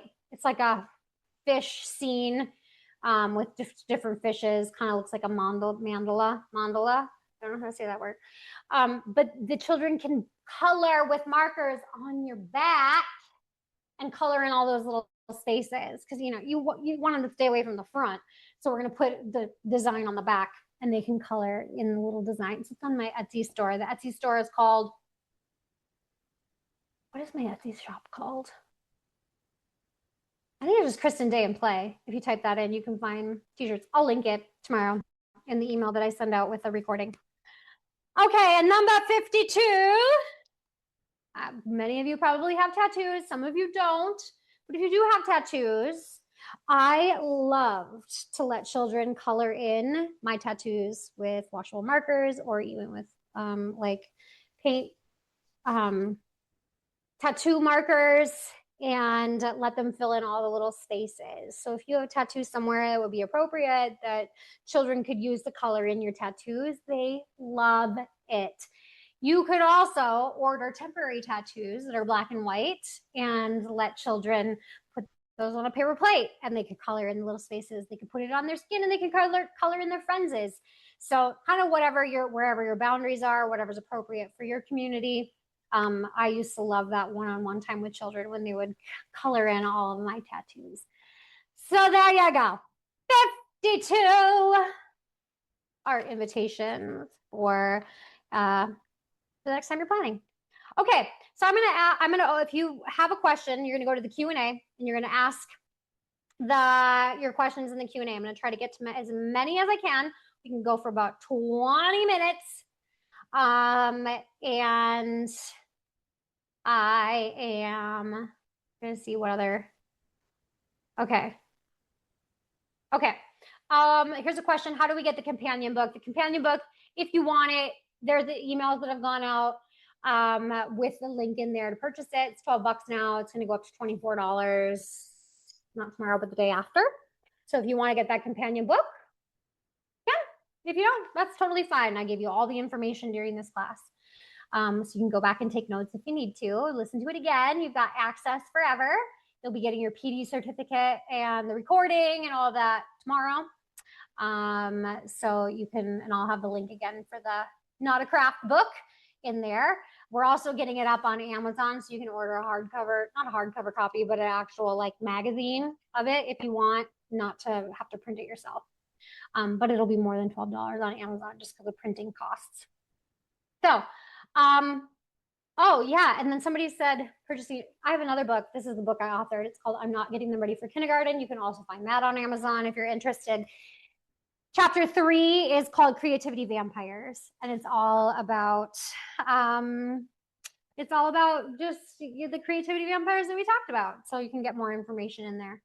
How do you set up the self-serve paint? I've seen it lots of different ways. I've seen it like in ketchup bottles, and the children just use like the ketchup bottles. I've seen people put it out with pumps, like the big gallons with the pumps. Whatever you are comfortable with and how much paint you're willing to like part with is how you would set up self-serve paint. It's really just like programs that I've seen do like the ketchup bottles. Like you can buy them on Amazon, just like not an actual ketchup bottle, but like a restaurant ketchup bottle that are clear. Put them in a basket, and then you can put like the little trays next to it, and they can just squeeze whatever paint they're going to use and take it to the table. Simple, very simple. The PDF for the book, again, it's been in lots of emails. If you haven't been getting the emails, it could be because you've unsubscribed in the past, that we can't send you anything by law. So you might want to send us an email if you haven't gotten any emails. And my email is hello@kristenrbpeterson.com. All right, Ashlyn says, how do you keep this affordable with so many classrooms and creative brains we want to support while also supporting our budget? So there is a whole section in this book about where you can source a lot of these materials. So I'll just kind of read through some of them. So family and parent donations, end of year clean out from families, community Facebook pages and school district groups, thrift stores and secondhand shops, creative reuse centers or scrap stores, local businesses willing to just donate their scrap materials, hardware stores like misprints or mistint paints, paint samples, end cuts of things, fabric stores. We got a huge donation from a Ben Franklin that was closing at one point. Landscaping companies, upholstery shops. Like if you tell people this is for kids, they're going to give you stuff. Okay. Nature itself, recycling centers, cafes and restaurants have maybe lots of containers that they maybe aren't going to use anymore. Put it in Facebook groups that you're looking for just random stuff like that. Breweries or wineries, get corks from wineries. Libraries or schools that are discarding old books or old magazines, art supply stores, music or theater, like musical theater. Like if there's a theater in your town, a community theater, and they're cleaning out their costume room, like ask if you can come in and take some of this stuff off of their hands. There's so many. You just have to get creative. You don't have to buy. Like you could probably get by without purchasing anything other than your consumables, right? Your paint, your markers, all of those types of things. And there are ways to still say yes to some of these things without breaking the bank. So like the glue, if children are really like loving exploring with glue, put it in smaller bottles like this. Add a little bit of water to it so that they aren't using as much. So there's definitely ways that you can be creative with lots of these things. Okay, certification for the webinar will come in the email with the replay, your PD certificate. I have not used the kid cardboard cutter. Somebody asked if I've used the kid cardboard cutter. No. A chomp saw, I think is what it's called. Chomp something. So cool though, and I want one. Tracy asks, how many invitations do you have available in one day? So I usually just do like 1 or 2 art invitations, like one at the easel and one at a table. That's what we do at Butterfly Hill. We also have a table for Play-Doh. We have a table for like small manipulatives. We have like the sensory table. Like there's all sorts of different invitations in other areas set up for, but as far as process art, it's one table generally with a few things set out on it. And then there's something at the easel, usually always. Okay. Ginger asks, does Butterfly Hill use a commercial curriculum or do you just do your own thing in all of the areas? Jealous. That's what Ginger says. No. So in general, Butterfly Hill uses would be called an emergent curriculum, which is child-led. You are basing what you provide in the classroom based on the children's interests and really your kind of natural world around you. So no, we don't follow any sort of curriculum whatsoever or any commercial curriculum. It can be a creativity killer. So a creativity vampire. All right. This question is, what do you do when you have a lot of art materials available, but certain materials ruin others? For example, glue and Sharpies. I let it get ruined because it's a learning experience. It can be a problem-solving thing for children. And I'm trying to think like, what are some other things that could potentially get ruined? I don't see it as being ruined either. I kind of take the path of like, this is exploration and we're learning through it. So if there's learning happening and there's discovery happening, I don't feel like we're ruining anything. It just might not be being used in a way that us as adults think is right. But we aren't as creative as children because they're like 98% more creative than us. So I let them explore. Okay. Somebody asks, how do you keep the tinfoil from ripping when using it as a canvas for anything other than paintbrushes? I don't. I just let it rip because it's problem solving. It's exploration. It's curiosity. It's discovery about different materials. And if they get frustrated, say, hey, what else do you think you could use? Would you like to use something else instead of tinfoil? All right. How many of the items do you put out? For example, how many mortar pestles, easels, glue guns, staplers? It just kind of really depends. Glue guns, we just would do 3 at a time because there has to be a teacher there kind of monitoring that. Staplers would be like 2 or 3, because we always, at Butterfly Hill, there's like always a whole shelf full of process art materials. It's just whatever we decide to put on the table that day to kind of spark that curiosity is like kind of the invitation. But they always have a lot more materials that they can just go grab themselves than what's put out on the table. So our art area is it's like a L-shaped shelf that can close, okay?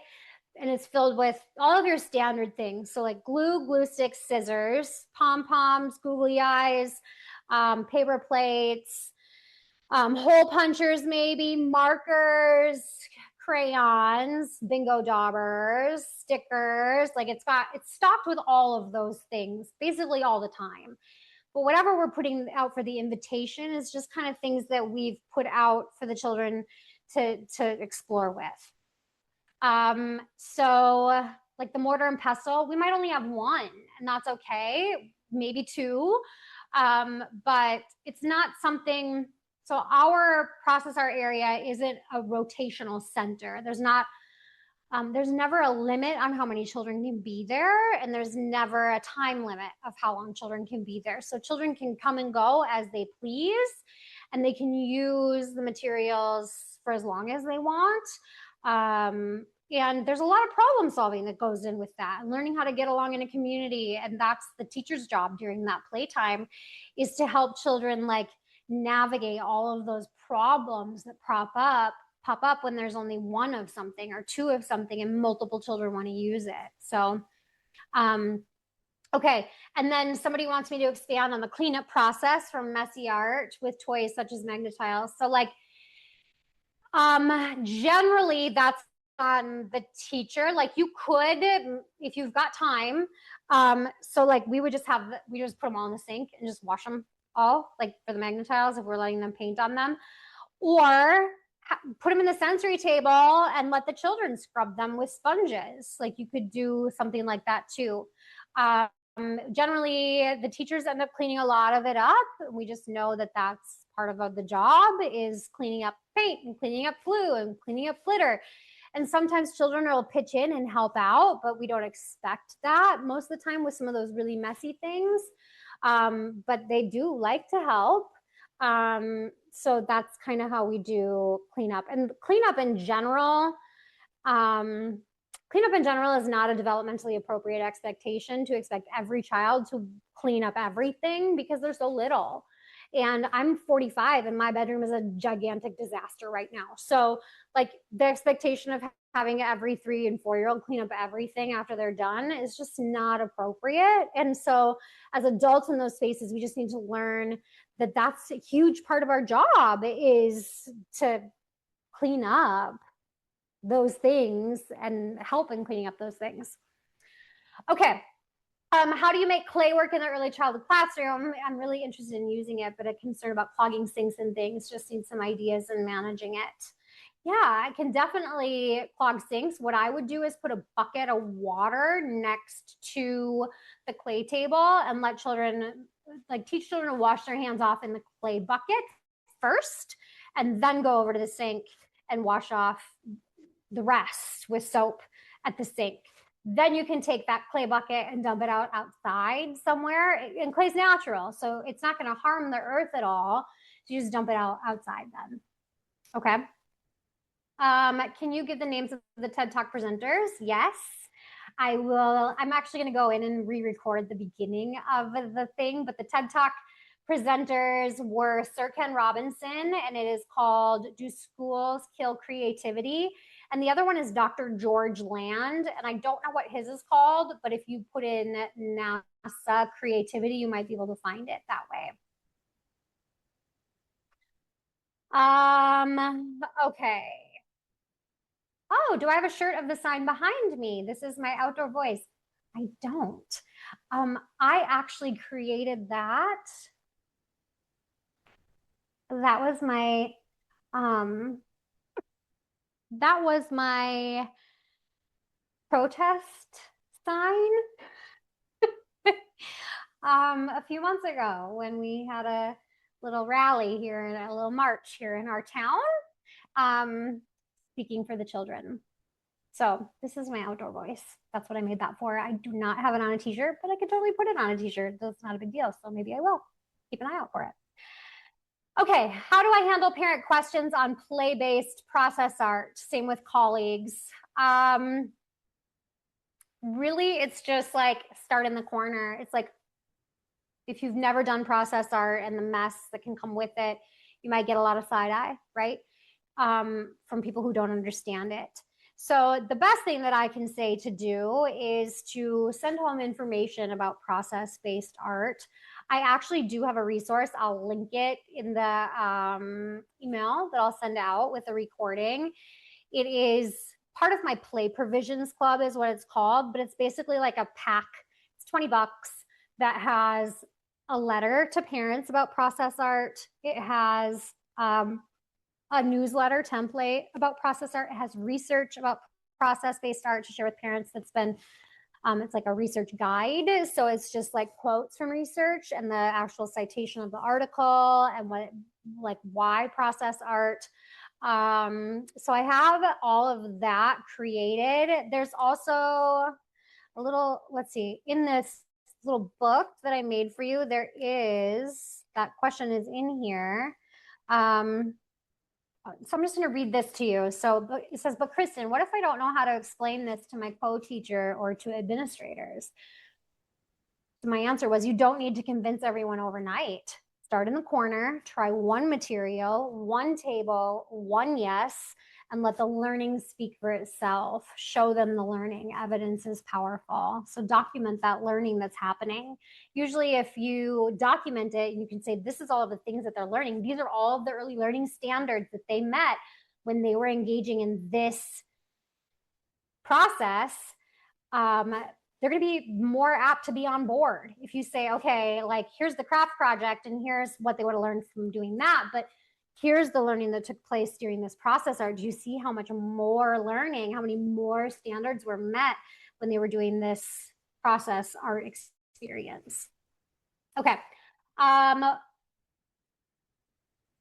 Okay, what could be an effective or good response to administration or other staff expressing that we need to provide a full planned day because keeping them busy is what will keep behaviors at bay? It has been said that when we have free time or that unstructured exploration is when they notice kids struggle the most and we should provide structured activities. Okay, it's the exact opposite. The more you let children play and have, okay, so let me back this up a little bit. Maslow's hierarchy of needs. Okay, you've probably all heard of Maslow's hierarchy of needs. How I remember Maslow's hierarchy of needs and what it is I think about if an infant cries, what's that mental checklist that you go through to figure out why they're crying? Are they hungry? Are they wet? Are they need a cuddle? They need to be picked up? Are they thirsty? Do they have an itch they can't scratch? Are they tired? Do they not feel well? You go through that mental checklist, right? To figure out what's wrong with that infant. But as soon as a child is like 3 years old and they cry or they whine or they get mad, we instantaneously think they're monsters. But we forget that Maslow's hierarchy of needs exists for them too. They can't learn if all of those needs aren't being met. Maslow's hierarchy of needs is that infant checklist. So you can like quickly go through and be like, okay, if this child is showing what an adult would consider misbehaviors, which I don't think they're misbehaviors. I think it's just a form of communication of like, hey, something's off here and I need help figuring it out. We can go through that list and that can kind of help us be detectives of those behaviors to figure out and kind of get to the root of it. That's not the only way why children misbehave. And this is a whole nother topic. But when children are able to play, one of Maslow's hierarchy of needs is one of the things right under the learning is called, well, it says it's called freedom. Freedom is what's in there. So freedom of choice, the autonomy to make choices about how you spend your time. When you have choice in how you spend your time, people are generally much happier. So you're gonna have a lot less behavior issues the more you let children play. And I've seen it because I've done the structured from start to finish, and I left exhausted, and the children didn't learn any more, probably less than when I started Butterfly Hill and let children play 80% of the day. And the behaviors became a lot less, not non-existent, because they are 3 and they're learning how to get along in the world. You're going to have problems. You're going to have to help problem solve with children. But the more choice that you can offer people, generally the happier they are, and the more learning that happens. So I don't know. I mean, that's a whole nother workshop. But there's just a short little sweet answer for you. How do you manage large groups of children, especially when using a unique tool such as a drill? So the drill, I would definitely introduce maybe at morning check-in so everybody has a chance to try it out. And then if many children want to turn, I would start a waiting list. And that's a really great way to get children to add in name writing practice. And they don't have to write their whole name if they can't. If they can just write a letter, if they just can do a scribble, that's completely fine. But I always have clipboards out for children to make waiting lists. And over time, they just start the waiting list themselves. But then I can call children when it's their turn, and we manage it that way. Okay. Yes, Dara, you just signed up for the class yesterday for the training. You will get the email for the book at this price, and you probably should have already gotten it. So if you aren't getting any emails, check your promotions folder, but also check your junk folder. Okay, buy-in is huge. How to make this successful? How can you get parents on board? Again, you just have to show them the learning that's taking place, document the learning, take a picture of a child painting their hands at the easel and send it out with all of the standards for your state that they are meeting when they are doing that. And just say, hey, when a child is painting their hands at the easel, they are learning this, and this to get them ready for kindergarten.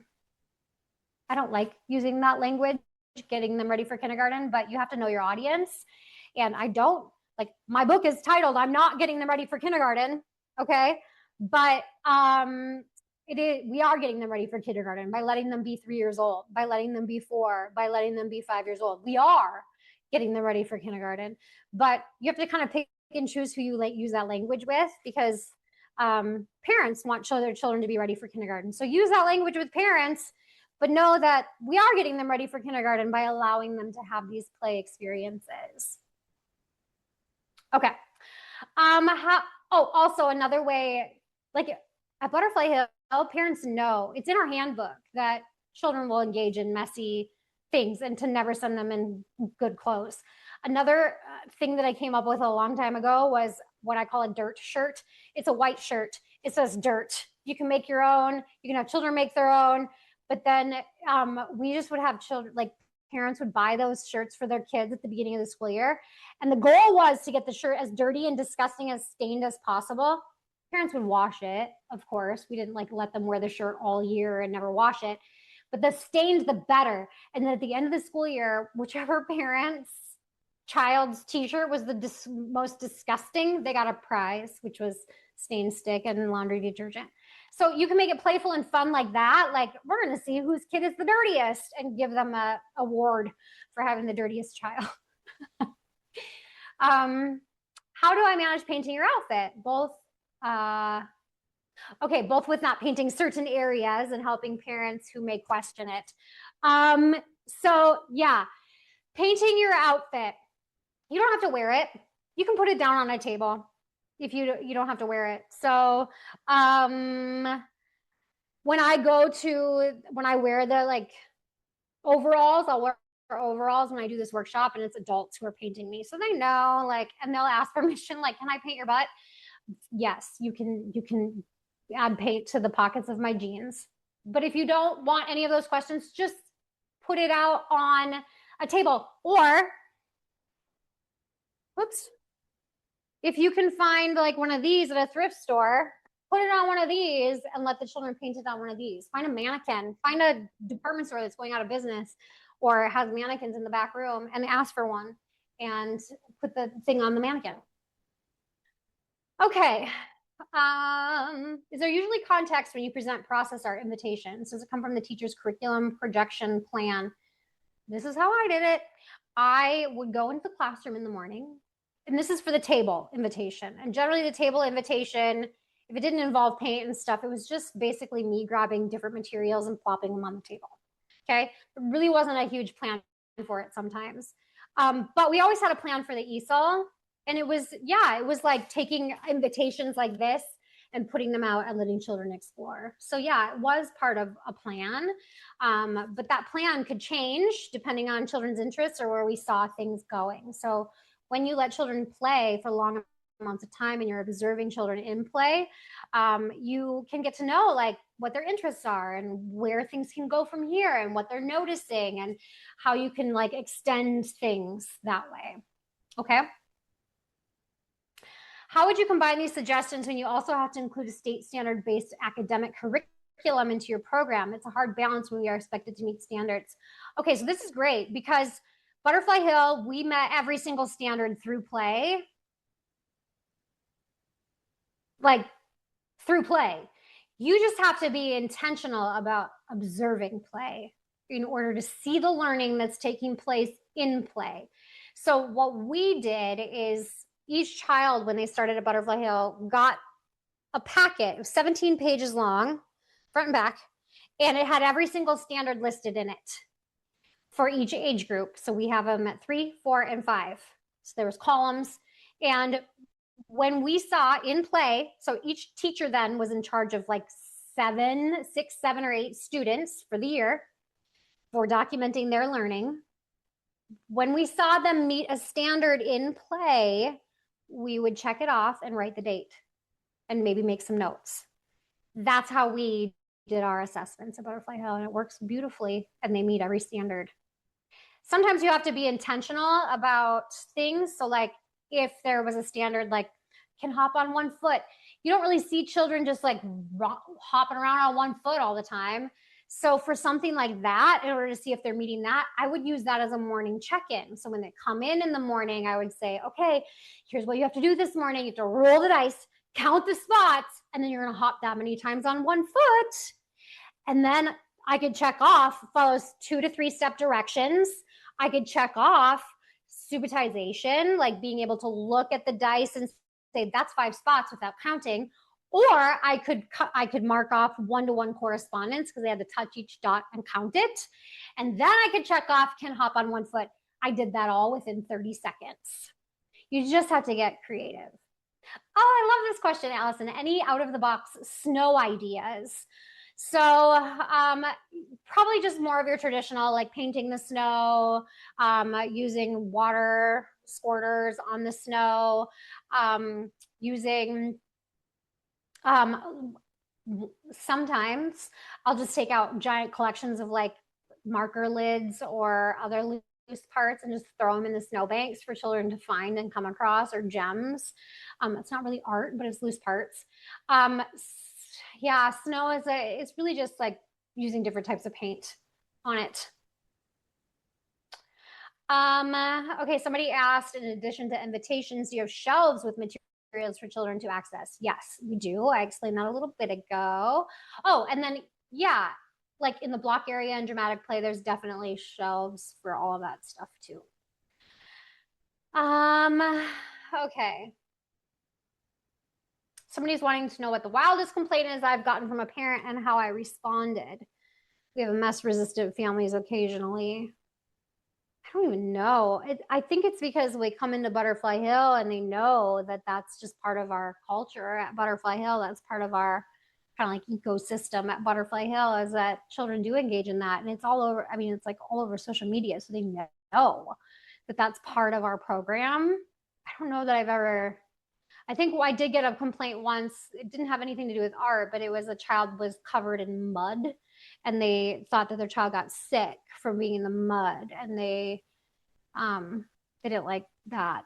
So I just had to explain that, find some find some data behind that because you don't really get sick from mud, except for there's some southern states where you can get dust sick. So, but you can't really get sick from mud in Minnesota. Okay. Oh, Courtney, thank you for just saying that it's a wonderful webinar. Oh. Kathy wants to know how many children or adults in your classroom at a time. There are up to 25 children and 4 teachers max. 4 teachers, 25 kids at one time. Okay, I live in Arizona and I have a home preschool currently, and I do not have a lot of nature items in my area. What would you recommend? Do a nature swap with another community. Find somebody who lives in Minnesota and say, hey, want to send us a box of natural loose parts and we'll try to find you some. You could do something like that. I would just check in with find the parents. And I'm trying to think. There is a gal, her handle on Instagram is Nature Play All Day. She lives in Arizona and she has I know that she does some things about nature. So Nature Play All Day on Instagram. Check her out. She might have some really good ideas for you. Morning check-in, how does that work? Would they get unlimited time trying as an individual? So it's as children walk in. I actually have a whole 99 morning check-in ideas on my website. There's like a little 5-minute video that goes with it that tells you how to do morning check-in. But basically it's before children go play. They don't have to do it. It's voluntary because of choice, and it's not play if they're forced to do something.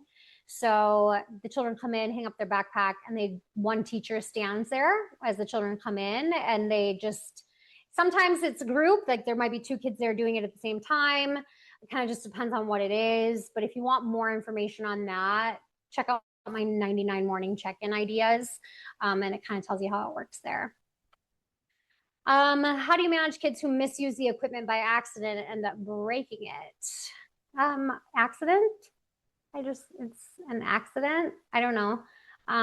Talk through it with them. Say, oh, when you did this, that kind of hurt our materials. Now we don't have that anymore for a little while.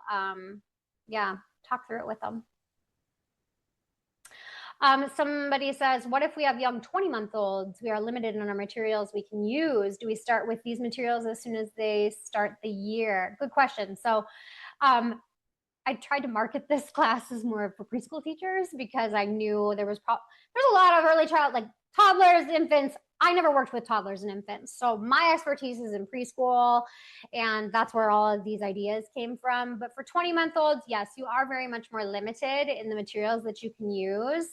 So there's some materials I obviously wouldn't give 20-month-olds, but that's probably, yeah, I'm not an expert in infant and toddler process-based art because I've never worked with children those ages. So I'm sorry, I can't answer that question better. Is it reasonable to expect my staff to introduce process art and accommodate for younger ages, young toddlers? I would really love for my center to transition completely.